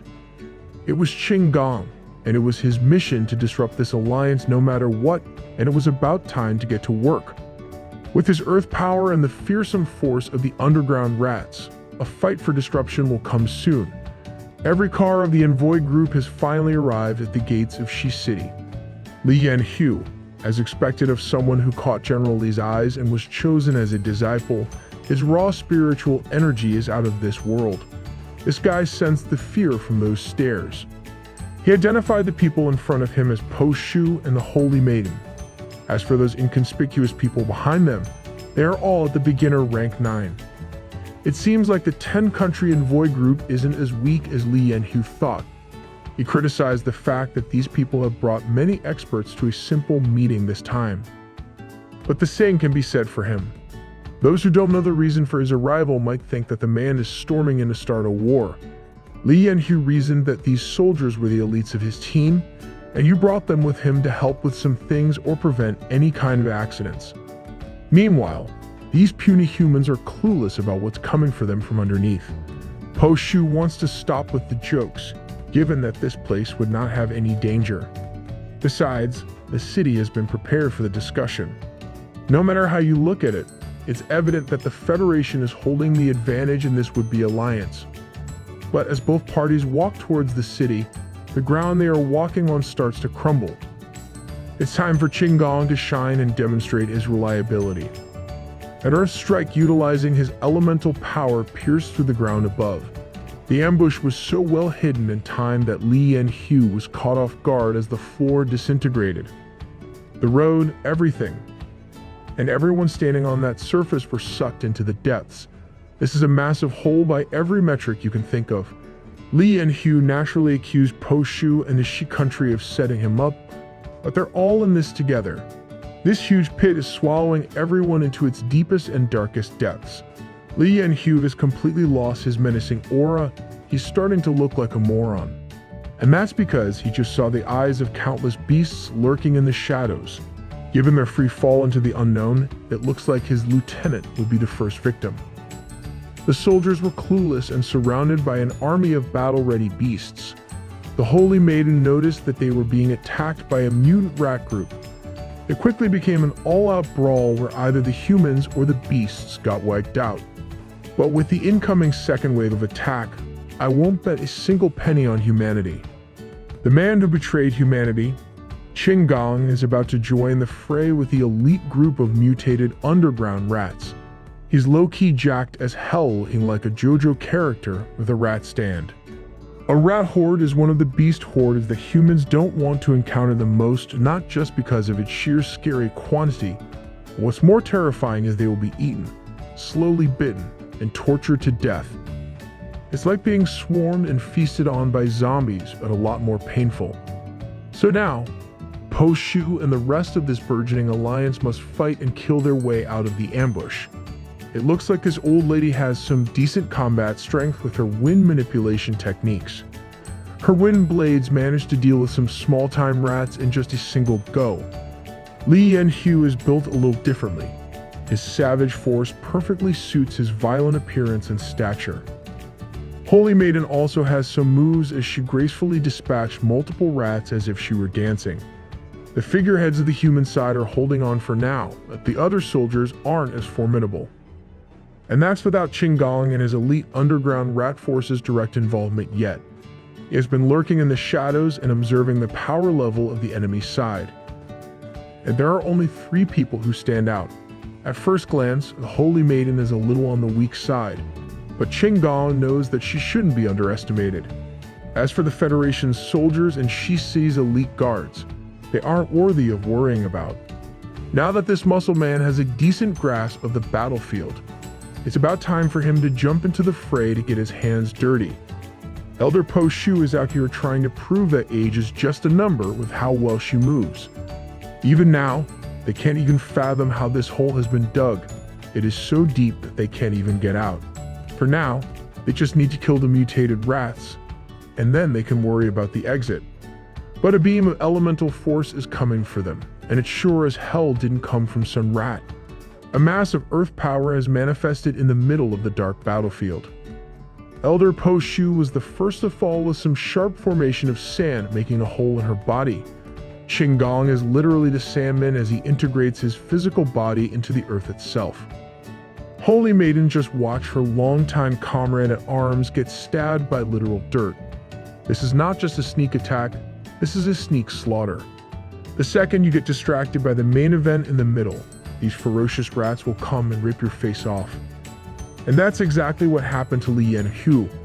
These rats want some superhuman meat for lunch. He's not facing some run-of-the-mill rat here, it's a transcendent rank 1 rat emperor. On top of that killer Mickey Mouse, he still has to deal with countless small fries trying to get a piece of him too. Around Holy Maiden, every one of humanity's supposed elite forces is getting chowed down bit by bit. This was truly a masterful trap set up by humanity's biggest and sandiest traitor. Everyone looked tough when they were above ground, and now they are calling for their mommies in this horrifying beast hellscape. General Li's second disciple, Li Yanhu, passed away with his face becoming rat food. Qinggong might be a mid-tier fighter inside the forest, but he looks like a god against these weak humans. With these underground rats as his support, he towered over the only remaining survivor, the Holy Maiden. Exactly 3 days later, we set our sights on the snowy peaks of the Raya Mountains. Qinggong has brought the Holy Maiden alive in front of his master. Her real name is Ezia. This woman caught the attention of the god tree in just a single glance. He lifted her up to get a better look and a more accurate evaluation. She's one of the 3 holy maidens of the mysterious church. Even the Federation itself is afraid of their forces. Even while she's in a coma, she still exudes a terrifying spiritual energy. This girl is quite talented, and removing her mask, it's not the only thing that stands out. Whether you were a tree or a human, everybody would think her beauty is quite stunning. And not only that, let's just say that the god tree got some harder wood after seeing her body up close. Yuziyu is a man of culture. And with that, Azia's fate was decided as Yuziyu lifted his branch. She shall become the new slave of the god tree. The power of his branches quickly seeped through her mind to take control. As he was doing so, he was shocked by a burst of power out of nowhere. Azia's spiritual energy took the shape of a special leaf-like symbol. He has successfully infiltrated the Holy Maiden's core space. From here, he can gain insight into everything about her and control everything.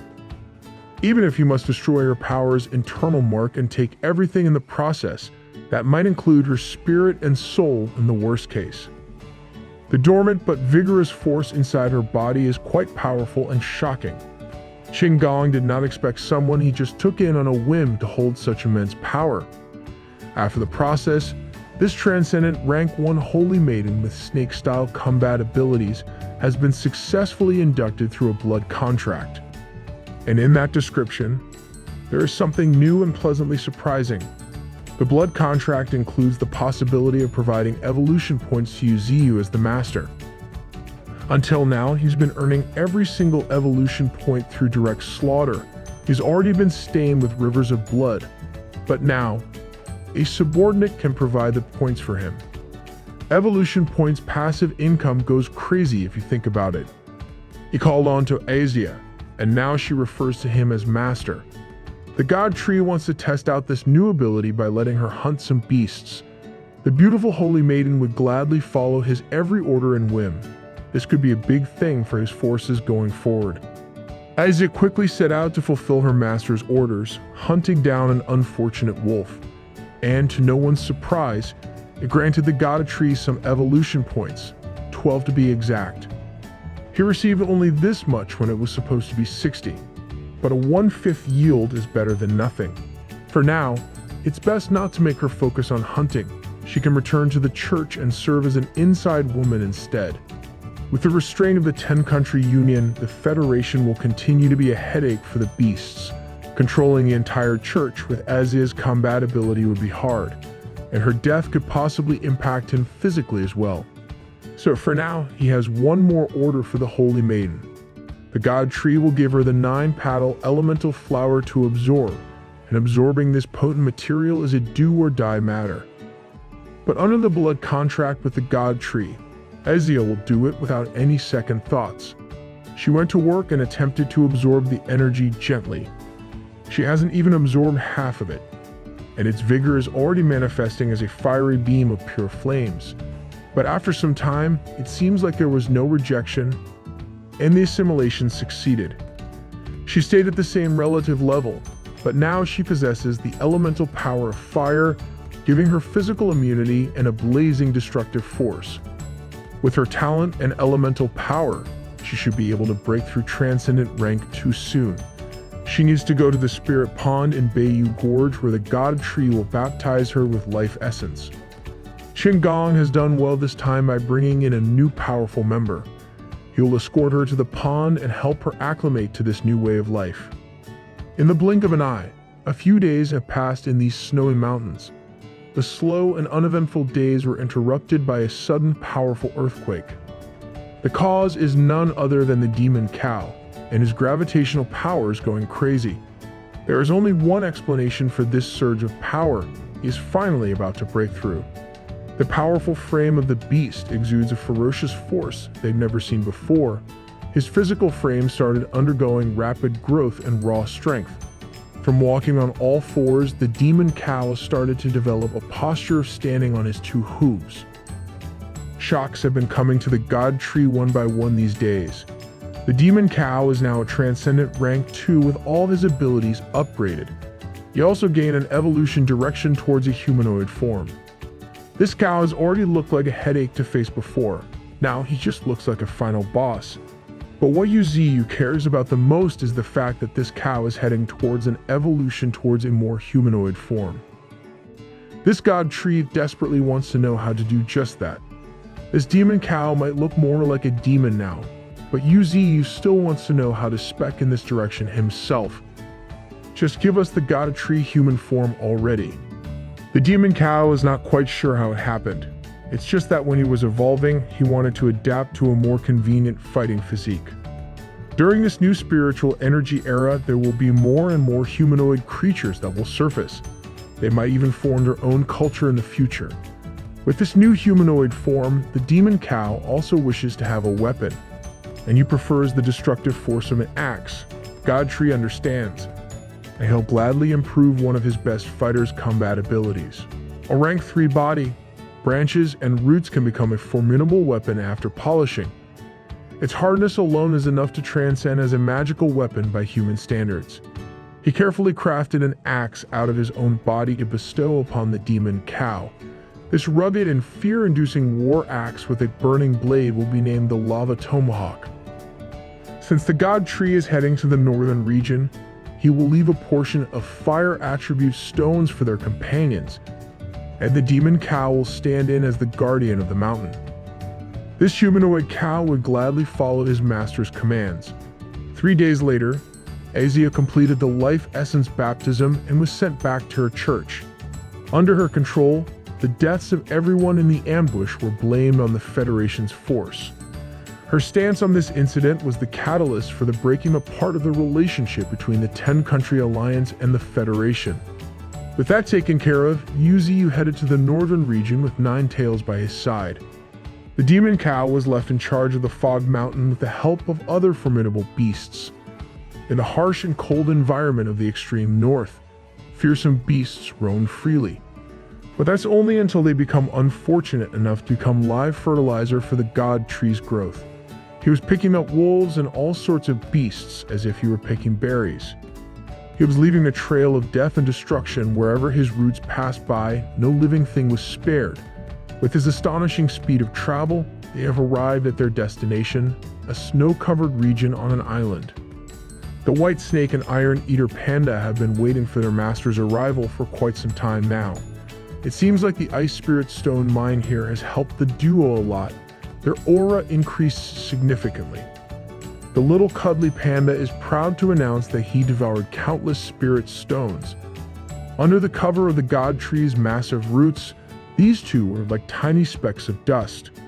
Those same gargantuan roots dug down to the earth to scan the mines. Yuziyu went crazy with the harvest, using his dexterous roots as a spirit stone collection machine. It's quite frightening to get caught up in his every movement given how massive he has become. He has evolved to the point of becoming a figure fitting to be called a god.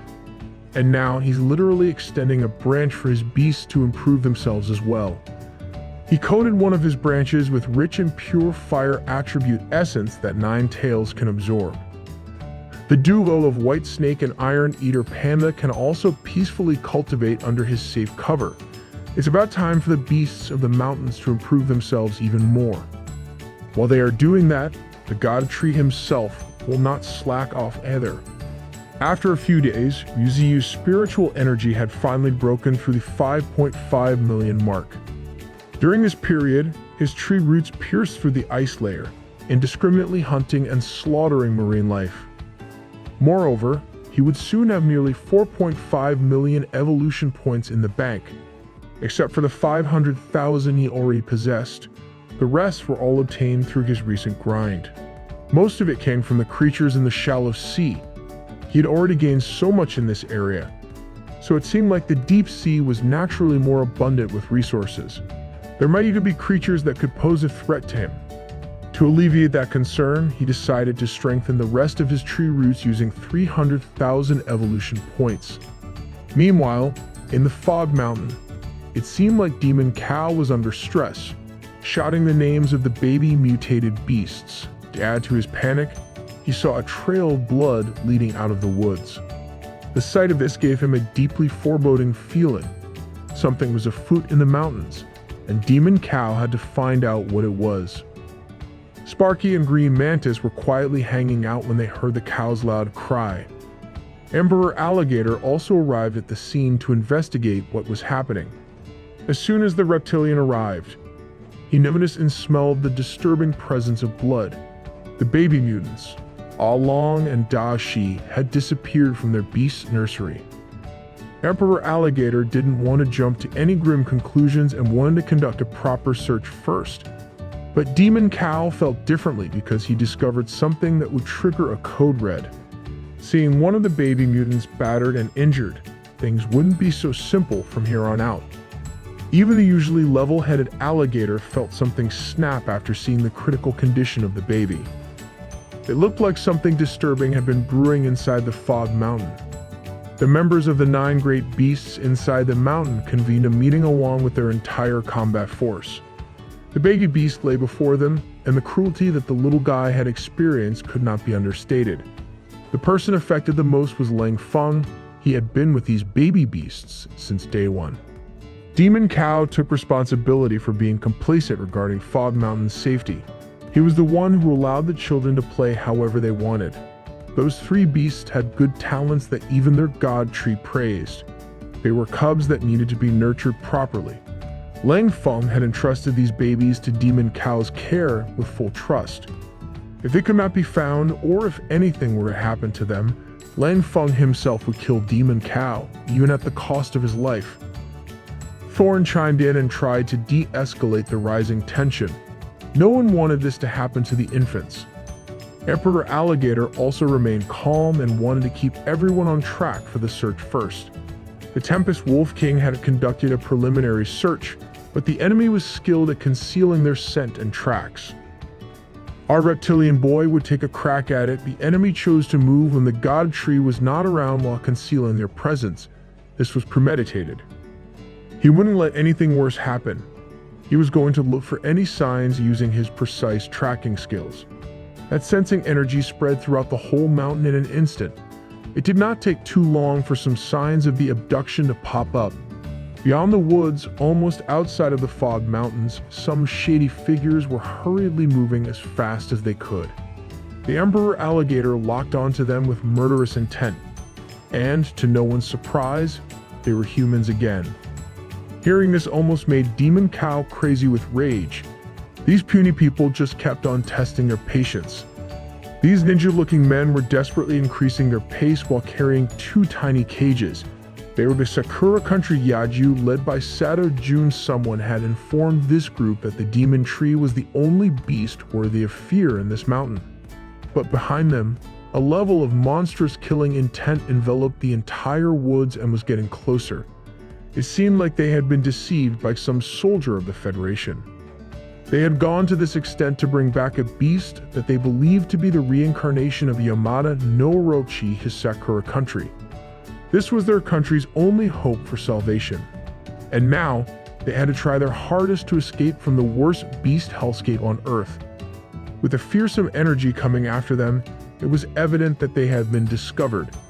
So, they planned to infiltrate Sunset City not far from here to let the city's soldiers assault the beasts while they escaped from the other side of the city gate. Doing this would undoubtedly bring destruction and casualties to Sunset City, but their mission was to bring back Yamada no Orochi. How many people died from the Federation was none of their business. That cursed soldier could just consider this as a consequence of lying to them in the first place. Sunset City had become one of the top 10 cities after the Federation's construction. They had a transcendent rank 2 super being and 30,000 soldiers above beginner rank 7. Yaju Serotashi was the envoy sent by the Sakura country to the Federation.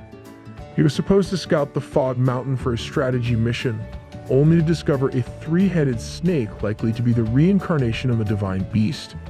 He firmly believed that this snake would save their country, and his actions would reignite the fuse between the Federation and the beasts of the Fog Mountain. Aerial beasts patrolled the skies, and the land dwellers charged with utmost determination. Demon Cow would lead the mission to retrieve the baby mutant beasts with frightening conviction. Honey, you've got a big storm coming. The City Lord of Sunset City has been carefully observing the developments in Fog Mountain. This has led the ninja envoy to believe that the only enemy they need to worry about is the demon tree. The rest are all weak beasts. Capturing some beasts from Fog Mountain for research would provide Sakura Country with the artificial genetic information they need. This individual strongly emphasized the uselessness of the other beasts on that mountain. But now, a horde of beasts is approaching the city walls. They immediately activated all defensive weapons and dispatched armored vehicles. Seeing the billowing smoke, it was clear they were ready to fight at any moment. The South Military Area rolled out heavy artillery tanks. The North Military Area released elite heavy military vehicles, and the East and Western fronts did the same. The tall and thick city walls were equipped with weapons of mass destruction. The soldiers marched confidently and swiftly. Each of these men had been trained and equipped to a high standard. Their sights were fixed on nothing but the charging beasts. Leading this impressive force was a single man. He alone would lead the entire city's military force as the vanguard against the incoming beast horde. The man, the myth, the legend, and the delusional bastard, Nai Yen, a transcendent rank 2 soldier. Those from Sakura country had boasted about their concealment technique. Yet they had triggered a beast horde. But Nai Yen believed that all of this was worth it for the sake of research. Every weapon on these walls was locked onto the woods as it rumbled. A moment of silence blanketed the whole area, and from the darkness emerged a familiar claw that had given humans trouble in the past. Some had scales as tough as the strongest steel, a destructive force akin to the most powerful weapons. Some had majestic wings fit for dominating the skies. Others had trunks and ivory horns exuding primal strength, sharp fangs, and an ancient, fearsome aura. A force that had transcended life and death, a blood-bound brotherhood focused on the mission at all costs. This was the beast horde to end all beast hordes. This was what the fool, Nai Yen, would be facing. A coalition of beasts that had never been seen before, led by a furious and determined leader. Every soldier on top of that wall felt a sense of dread they had never experienced before. The pride of the city, Na Yen, looked like a feeble ant in front of the beast horde. Demon Cow wanted to make it clear that the failure to hand over their cubs would paint the streets of Sunset City with human blood. This was a mutated beast evolving toward a human form, setting certain conditions and consequences. Na Yen chose to feign ignorance, like an infuriating child. Demon Cow's thin patience was running even thinner at this point. To make things clear, he unleashed a strike with the axe that the God Tree had forged. Na Yen, the superstar soldier, was forced to block it using his bare hands. He quickly realized that his assumptions about the mountain beasts were gravely mistaken. The force of that simple swing threw him across the woods like a rag doll. The man's arm was severely injured as he quickly drew his weapon of choice, a red lightsaber. That's just the City Lord doing a Sith Lord cosplay. The soldiers watched as the City Lord was overpowered when he was supposed to be a super being. Ma Yen's arm was in bad shape after a single casual blow. That should have been enough for him to realize that he had messed up badly. It took just one exchange for him to conclude that they couldn't start a war with the beasts. This city would not be able to withstand it. So, he opted to try to sit down and talk about the issue first. Demon Cow had made his stance clear, though just hand over the cubs, and then they would leave. The City Lord's mind was reeling with thoughts on how to manage the situation. If the demand of the beasts was not met, Demon Cow would cut the city gate open himself. Na Yen clung to the fact that the two parties had decided on a ceasefire agreement.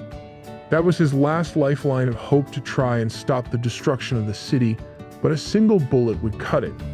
It was a shot heard around the world. As if Demon Cow was not stressed and angry enough, someone had just ended the ceasefire right there and then. And the unfortunate casualty was a young Tempest Wolf.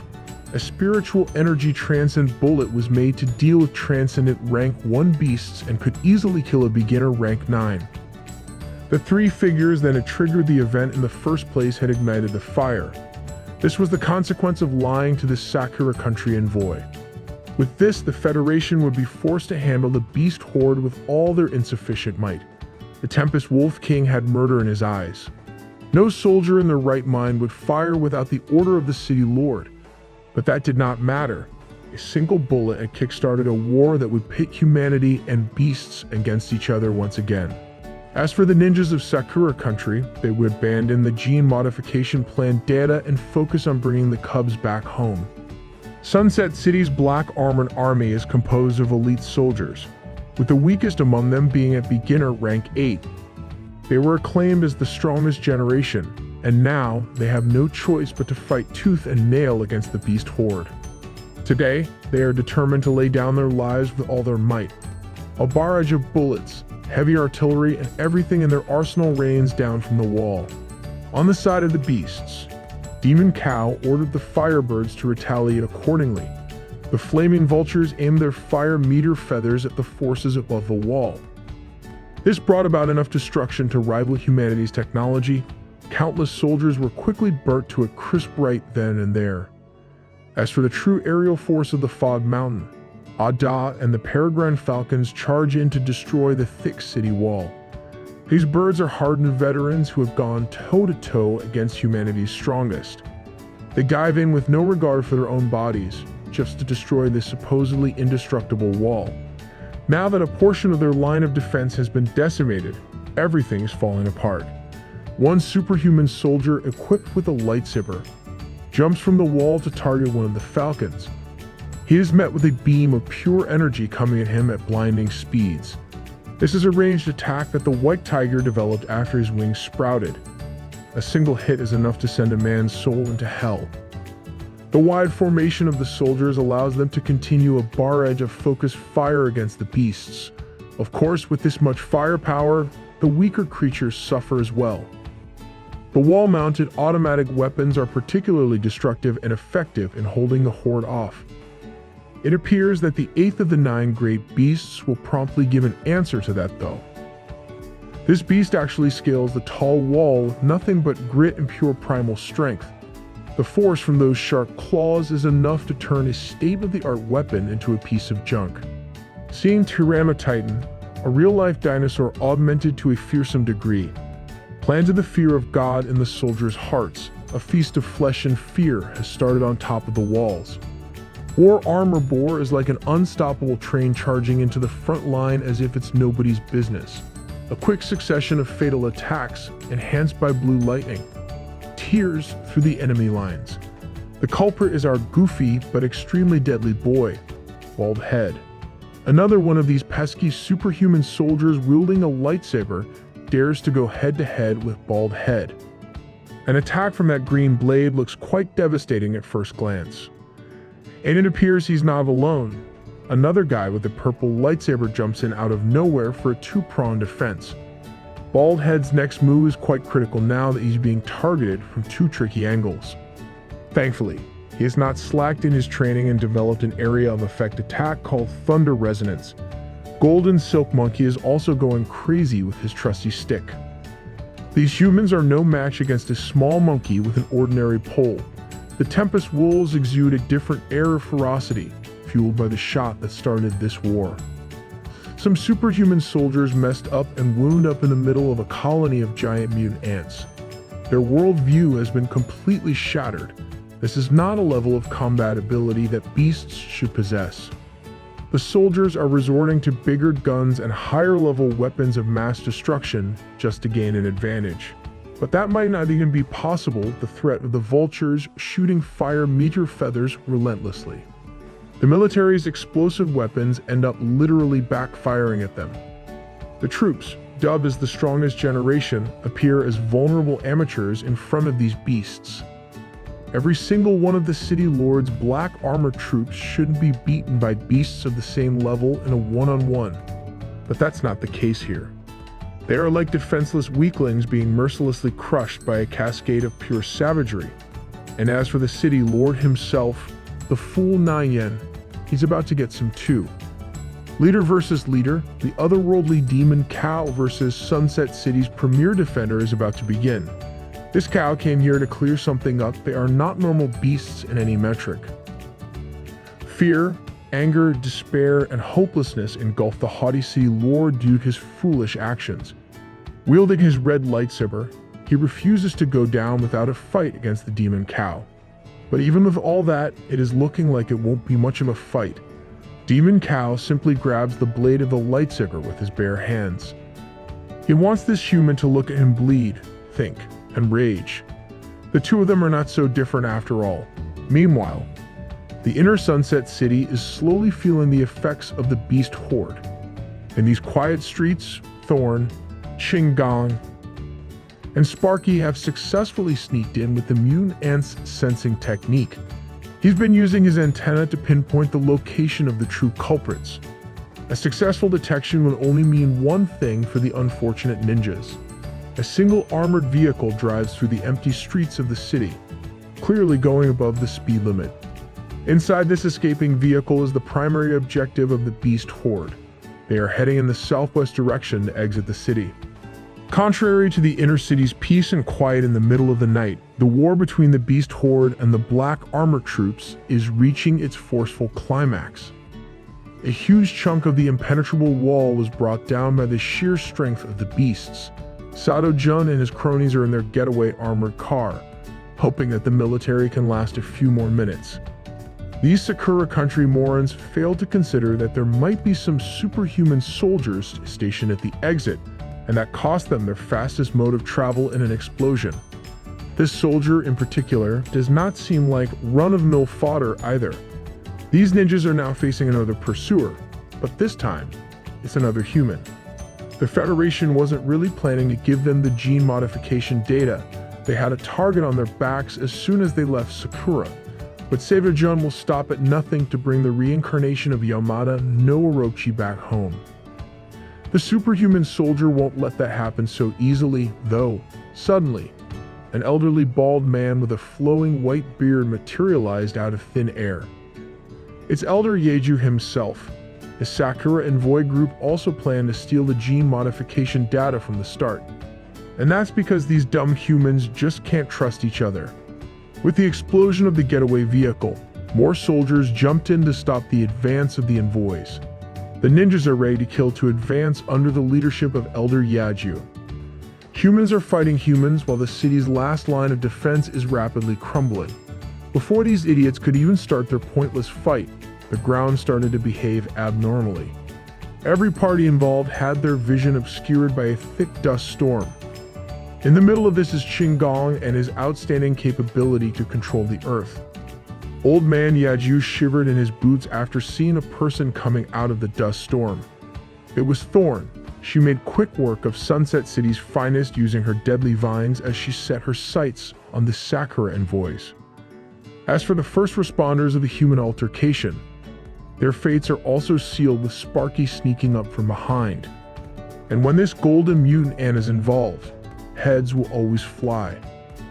He is perhaps the most capable assassin in Godtree's roster of fearsome beasts. The remaining clueless soldiers just lost their captain. You could say they lost their figurehead. Old man Yeju sensed the hopelessness of the situation and ordered Sato Jun to bring the cubs back home. They just kept on struggling in the face of a hopeless situation as Thorn shot her vines forward. It seems like the Elder can impressively hold his own against this attack.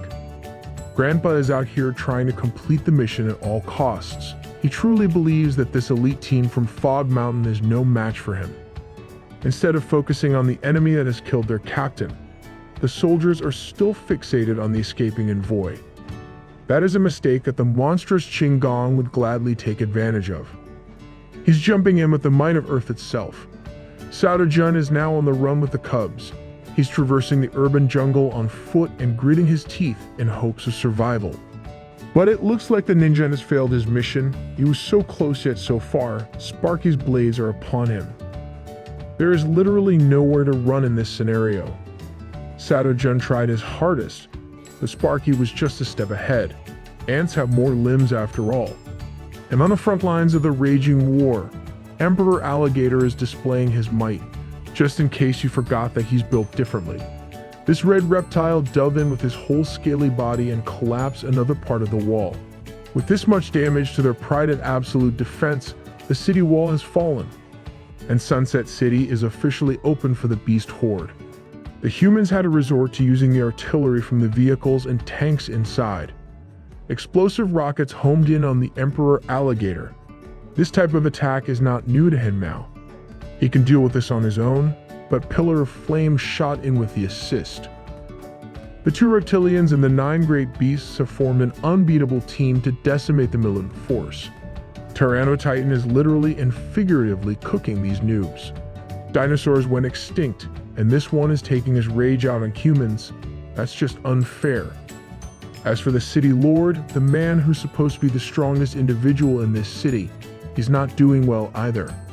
The demon cow towered over him in stature and in strength. A humanoid beast is just way too strong. But the pride of a leader burned with his lightsaber, refusing to lose.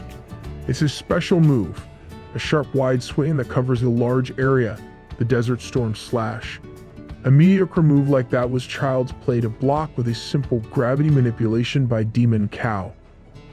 This was an attack that used up all of Nayan's spiritual energy. If it wasn't apparent earlier, he's absolutely cooked right now. As the lava tomahawk descends upon the fool, there's no room for regrets now. Humans just kept on blundering time and time again. Mr. City Lord ate the full-powered swing of the axe forged by the God Tree to the head. The force was so immense that it shattered the ground below. Demon Cow is living up to his name. He looks like the devil's incarnate behind the billowing dust. The first and last bastion of hope for Sunset City has perished in dreadful fashion. This demonic humanoid beast brought hopelessness to his enemies on the battlefield. The elite soldiers of the city watched the city lord they idolized fall in such a humiliating way. Nayan stood there with his mouth open and lifeless eyes. That's what you get for arrogance. The black armored army was supposed to be stronger than they had ever been. And yet, under the raw power and pure dominance of the Fog Mountain beasts, they were helplessly crushed. Demon Cow did not forget their mission, but Qinggong hadn't given the signal for retrieving the cubs yet. Just outside of the city, blood flies in a desperate attempt to flee. Jun is trying his best to evade the beast's radar with only one arm. If he hadn't used the technique to conceal his aura at the right second, he would have already died. But no matter what, he will try to bring the reincarnation of the divine beast back to his country. But it looks like we just have to wish him better luck in his next life as Sparky finally catches up. This man thought he was safe with his ninja concealment mumbo-jumbo. Putting your guard down for just a little bit is enough for this golden mutant ant to pounce. These two had outstanding speed, and they traversed the woods skillfully. Suddenly, Jun noticed that Sparky had menacingly stopped in his pursuit, and that's because someone else was waiting in the direction he was running to. It was none other than Xiaoling, and she didn't look happy at all. With her aura flaring up, Ninja Boy recognized her as the Federation's maiden, thinking that she had come to help the city. He hurriedly introduced himself as Sakura Country's envoy and reported the beast horde attack in Sunset City. This young woman just stared at him coldly and mercilessly. Jun pleaded to be saved, and seeing the magical fire coming from her put him at ease. Better luck next time, buddy. For now, get crushed by a piping hot flaming hand. This naturally confused him. She's not only a fellow human, but she's also supposed to be the Federation's pride. Instead, Xiaoling carefully retrieved the beast cubs from their cages. On top of that, the fearsome beast that had been relentlessly coming after him bent the knee. Sparky paid his respects to the Fog Mountain's young lady. Jun went from panic to relief and then to painful confusion in a span of a few seconds. Bro was running from the minions, then bumped into the mini-boss. She handed down the order for Demon Cow to rest and retreat as the Federation support would arrive soon. Sparky was the most loyal soldier you could ever get, so he swiftly complied. As for this envoy, he could just blame his luck and stupidity for daring to go against the Fog Mountain. And now, he would die under the Federation and Fog Mountain Maiden's fiery hands. The man tried to make his case one last time, but the fire just covered his yapping. He was then burned to death as his whole body got roasted by magical fire. The front lines of the wall had considerably quieted down, and Demon Cow noticed one of the falcons. This bird was relaying the news that they had finished the job and they could retreat. The cubs were saved, and they could finally climb back up to the Fog Mountain. As for their forces that had snuck into the city, they finished off the remaining pesky enemies and could now retreat. Some beasts questioned why they were retreating without destroying the city. But these were Lady Xiaoling's orders. They had to listen to her as they would to the God Tree. Luckily, all the cubs were safe and sound. They wouldn't have had the face to explain what happened to their master otherwise. Emperor Alligator would oversee bringing those with light injuries to the Spirit Lake and those with serious injuries to the Spirit Pond. The outer layer of the supposedly impenetrable Sunset City was in bad shape. In this freshly devastated battlefield, another batch of beasts finally arrived. With sharp fangs and fierce roars, these creatures were not inferior to some Fog Mountain beasts at all. Mounted on these familiar panda beasts were heavily armored soldiers who exuded power. They were the Iron Knights led by Lan Yi, a transcendent rank 2 practitioner. They were supposed to be the reinforcements for the war, but they had arrived too late. The results of this battle were obvious. The Fog Mountain troops were too strong to be ignored any longer. In the thick woods that surrounded the city, Iron Knight Lan Yi sensed something moving. It was coming from behind the trees and observing the humans intently. That presence was none other than Qin Gong trying to assess the Federation's backup. He slipped up, and now he was certain that he had been discovered. The leader of the Iron Knights immediately pounced on the area using the mobility of the panda beast. This mounted soldier and his trusty partner landed on the ground forcefully. Just a simple and fast maneuver destroyed a decent portion of the surrounding area, but the results weren't really what he expected when he followed his gut. There was no one here when he was certain that there was a strange aura around. He must have just sensed it wrongly. But Lan Yu was on point, too terrifyingly on point that he injured Qin Gong severely with that jump. Luckily, Qin Gong retreated in the nick of time. If the beast horde had faced those humans, they would have been either wiped out or suffered serious injuries. They got nukes and rockets, but their elite force is stuck in medieval ages. The current Federation is no stranger to the true terror of the Fog Mountain. It's the nest of the strongest known beasts. And now, the forces in this forbidden place have shown their fangs to a human city. This news shocked the entire Federation. Federation figureheads conducted an emergency meeting to ascertain Sakura country's involvement in the incident. These were the reports submitted by Lan Yi. The beasts of the mountains simply wanted the cubs before starting the war. Marshal Ni, the patriarch of the Nai family, tried to insist that his son, a city lord, did not do anything wrong. But the investigators found the cage where the cubs were locked up next to the burned corpse of the envoy. Marshal Ni wants to send the Iron Knights and the Dragon Court Guard to attack Sakura country. But that's when the Federation leader himself stepped up. Firstly, they will cut off the supplies given to them. Secondly, they'll hand over the dead envoy group back to their nation with condolences. If they don't receive a satisfactory reply, then the Dragon Court Guard will pay Sakura a visit. Humanity is still fighting amongst themselves when they're getting their asses kicked by beasts. While all this is happening, it's all quiet and peaceful in the northern region's outer area. God Tree is only receiving the rundown of everything that has happened in the past few days. It was the first time that he had heard about all this Sakura country business. For now, they can leave those things to Xiaoling. For the time being, every beast on the mountain will have to stay put while Yuziyu is not around. He's certain that these Iron Knights are the Federation's trump card. The Fog Mountain forces must be careful and wait for the boss to come back. The messenger, Peregrine Falcon, would relay those orders back to the beasts. God Tree has only been absent for a while, and so many things have happened already. The Iron Eater Panda has just woken up after taking a nap inside the Spirit Stone mines. That's just perfect timing because he wants to ask this guy if he can suppress other panda beasts. His people have always been nice to other creatures who are nice to them. Iron Eater Panda initially wanted to escape with his big brother, but was rejected. That panda just wanted to eat and sleep every day, and he could just get that under human care. Talking to this little guy is useless for planning out a countermeasure after all. With that done, it's time for the panda to go back and sleep again. He's been sleepier than usual since they came here.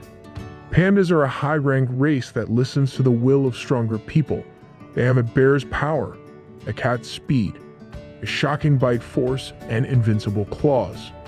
And their race talent is impeccable. They could devour spirit stones to increase elemental attributes and strengthen their bodies. Those Iron Knights using pandas as mounts will only become stronger in the future, and they will inevitably clash. Now's the perfect time for the God Tree to start nurturing a few more strong teams. The new generation would undoubtedly include the two young sleeping beasts inside the mines. So, he's going to start off by taking the panda while he's sleeping soundly. He tried to wake up the little guy, given that they still needed to do a few things. But it's extremely difficult to take a panda bear away from his happy dreams and deep sleep. It looks like God Tree has just one solution left to interrupt this hibernation. That is countless slaps coming from his branches and loud wake-up calls. With his battered face, the panda woke up and forced himself to say that he felt good after that good rest. His orders for now would be to go back to the extreme ice bear's lair. Yuziv hasn't even finished the order, and this guy is already going out to supposedly bring back more companions right away. That's when he tripped on ice and smashed his already injured little face. The bear's hibernation pattern is the strongest enemy to a literal god, as Iron Eater Panda sleeps again. Far from the ice-covered region of the northern tundra, we shift to the terrifying depths of the oceans. Some normal animals have reaped the benefits of the awakening, like this massive transcendent rank 1 sperm whale. Unfortunately for this gentle giant, no matter how big he is, he's just breakfast for some not-so-gentle giants of the new ocean. A kraken-like beast opened its terrifying mouth to swallow the poor marine mammal. This beast is known as the Transcendent Rank 3 Octopus King. Yuziyu is also a Rank 3 Transcendent with 4.2 million evolution points to spend. Most of his features and abilities have caught up to his level, with his mutant branches breaching level 4. Also, His elemental abilities have been stuck at the first level for a while now. Ice Snowstorm and Earth Dragon are at a pitifully outdated level right now. Thanks to the Ice Spirit Stone Mine, his spiritual energy rating has reached 6 million. And now he can pump that number up even more with his 4 million evolution points to spend. Upgrading his 2 elemental abilities would undoubtedly increase his valuation. He did not even bother with going just a single level up. He's upgrading Ice Snowstorm directly to level 3. At first, he did not even feel any change at all. It's a power that doesn't take effect automatically after all. The same goes for Earth Dragon. It's been a while since he obtained this ability and he never bothered to upgrade it. It was sidelined while he was prioritizing offensive power. And another thing, he would need to use 500,000 evolution points for a level up. That's just robbery. Now that he has some to spare, he instantly confirmed the process. Now this one's effects are extremely apparent for all to see. God Tree's body glowed in a bright light while a visible change in his physique started. His branches went wild in the air while his roots started to dance and contort uncontrollably. He was already expecting the painful feeling of evolving his body, but this was still too much. Yuziu's spiritual energy rating is climbing at such a terrifying rate that it is manifesting outside of his body and into the environment with a beam of light. A growth in strength at this level would not escape the notice of a few notable figures. Namely, the overlord of the seas, the monstrous octopus king himself. Release the Kraken. The ocean began to display significant disturbances beneath its surface. Some mutated beasts from the depths emerged from their territory, heading somewhere. Their destination was the outer area of the northern region, where the God Tree was breaking through. He still felt the pain from his upgrade when he noticed unwelcome visitors from the water. One of the beasts was evidently faster than the others and was already very close to him. This black and white ocean predator was a transcendent rank 2 mutant orca. They must have come due to the spiritual energy emanating from Yuziu. He'd rather not deal with these pests while his body still ached.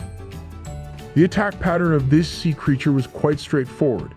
It leaped out of the water with its mouth wide open for a biting attack. Just imagine relaxing on the beach and seeing this abomination coming at you with murderous eyes. For his first attack to fend off the enemy, the God Tree wanted to try something new. He decided to use his ice element branches for the first time and named this new ability Freeze Land. The mutant orca looked as if it had just been caught and refrigerated. Zooming out from the scene, the beast wasn't the only thing that froze the entire sea area near Yuzi. He was also frozen. A level 4 mutant branch infused with the power of ice was enough to freeze half of the sea area. He had been contemplating the name Freeze Land for a while, so this was quite an achievement for him. While this battlefield-altering attack was a game-changer, ice could still be cracked and penetrated with sufficient force. This time, that force took the form of a fish with a long snout that resembled a high-grade saw. Yuzi was quite shocked by this sudden attack. Wait, weren't trees naturally weak against chainsaws? It seemed over for him. However, this fish failed to deliver a sneak attack due to his godlike reaction time using his branches. Even with a perfect sneak attack, this poor fish failed to penetrate the most impenetrable branch defense. Now, it was just 170,000 more evolution points to feed Yuziu's strength even more. This single creature yielded him the highest amount of evolution points in a single kill. Now, it was time for the main event to emerge from beneath the ice. The crystalline form of the ocean water shattered, revealing something unexpected to the God Tree. A single tentacle rose, towering over his entire length. At a single glance, he already knew that this would not be like the battles he had experienced before. He was going up against a beast with a very similar fighting style to his. The Octopus King had already witnessed his capabilities, and now it was time for them to go tentacle to branches. This was a true beast, a creature that dwarfed the God Tree in size. With its size came equal ferocity and bloodlust. Its mouth and fangs hungered for blood. This would be his first time fighting an overlord of the ocean. It was a perfect opportunity to see if a land creature was stronger against a sea monster. As this battle entered its starting phase, we shift to one of the watchtowers in Lu country. Everyone inside this building was on high alert as their systems detected spiritual energy levels exceeding their limits. Spiritual energy levels had never broken through their system's limits before. Now, two huge strands of spiritual energy had appeared along the coastlines. The person in charge began to panic, but they needed visual confirmation on the monitoring screen. Using their cameras, the scale of the situation seemed too vast to make sense of. Finally, they found a view that worked and saw the god tree and his dragon roots facing off against the terror of the depths, the Octopus King. Humans were no strangers to the Federation's demons, but this shouldn't be happening in this icy part of the world. That was the last thing they saw before the monitoring systems ultimately crashed. They needed to restore visual contact. This was an event of great concern to humanity. The Octopus King began the fight with a probing strike using its vital suction cups. One of its disgustingly slimy and grippy tentacles wrapped around the god tree. With this special ability, those who got sucked would have a hard time escaping while having their energy absorbed. Give me that fish. The god tree felt the hard suction draining him quickly. He needed to break free and retaliate using the bite of his draconic roots. His main one managed to get close and strike the beast's head squarely. Unfortunately, it seemed that this was not enough to kill or even injure the king of this oceanic territory. If one tentacle was problematic, imagine dealing with several more. For the first time ever, the god tree was fighting for his life, and he was at a grave disadvantage. If his roots didn't work, then full-powered willow wind blades should do. With the tentacles dealt with, it was time to face the sharp rows of massive teeth of the monster. This octopus was so big that it could swallow Yuziyu whole. The Octopus King started sucking on the wood inside its mouth happily. But that satisfaction quickly turned into fear and pain as the god tree retaliated from the inside. A massive and explosive pillar of fire burst forth, breaking the octopus open from the inside. Yuziyu was practically unscathed but extremely angry. The creature's mouth was completely burned, and a hint of fear could be seen in its eyes. The god tree was not playing anymore. He had activated his newly obtained fire shatter feathers. Orbs of concentrated firepower littered the skies around the battlefield. The octopus stood there, actually just watching as if he was not about to get cooked. The god tree executed the coldest move possible with a finishing move, bidding farewell. The fiery shatter feathers began exploding while standing on ice. His moving powers were so destructive and painful that Octopus King's eyes almost popped out. It was helplessly lambasted and sent flying into the air. Seeing what the god tree was capable of, it started to formulate a plan to run and get the hell out of there and back to the water. After everything that had happened throughout the fight, god tree wouldn't let that fly. It was now his time to do to this takoyaki what it had done to him. Binding it up with his crystallized roots, no matter how far the tentacle monster ran, UZ would bring the creature back into his range. He lifted this gigantic beast, several times his size, to demonstrate the difference between them.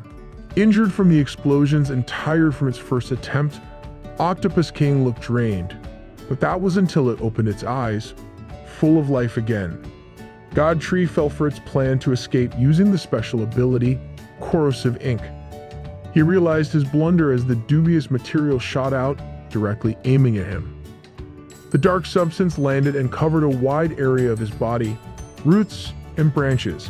This forced the god tree to let go of the prey to deal with the sticky situation at hand. Octopus King dropped from the air back into the water. God Tree managed to put up his impenetrable defenses against the creature's trump card, like he was forced to do nothing but defend. Finally, the ink ran its course and dripped down to the ground away from his core. 40 of his 100 branches were damaged and were now regrowing. His attack power had been severely hampered. The corrosive ability of that ink is simply terrifying. It's lucky that he managed to react as quickly as he did. This monstrous Octopus King is not an overlord of the ocean for nothing. A transcendent rank 3 creature is no joke. Looking around him, Yu noticed that the entire land had been badly corroded by that ink. After gaining some confidence back, the slimy beast was going in for another bite again. God Tree would respond in kind with his branches being enhanced by the ice element. A wide attack was enough to freeze one of the overlords of the ocean solid. It looks like that should be the end of the battle for now.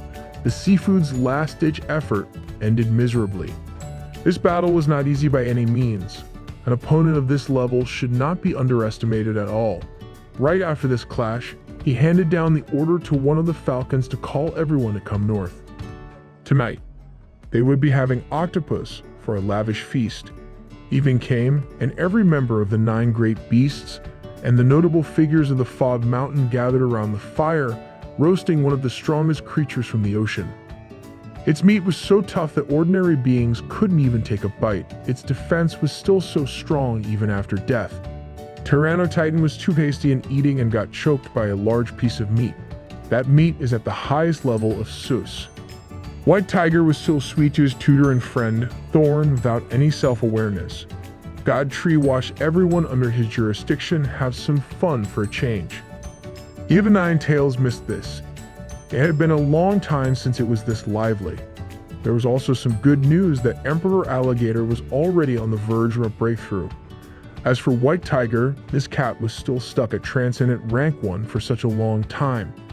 He was just too playful and carefree, also a bit foolish.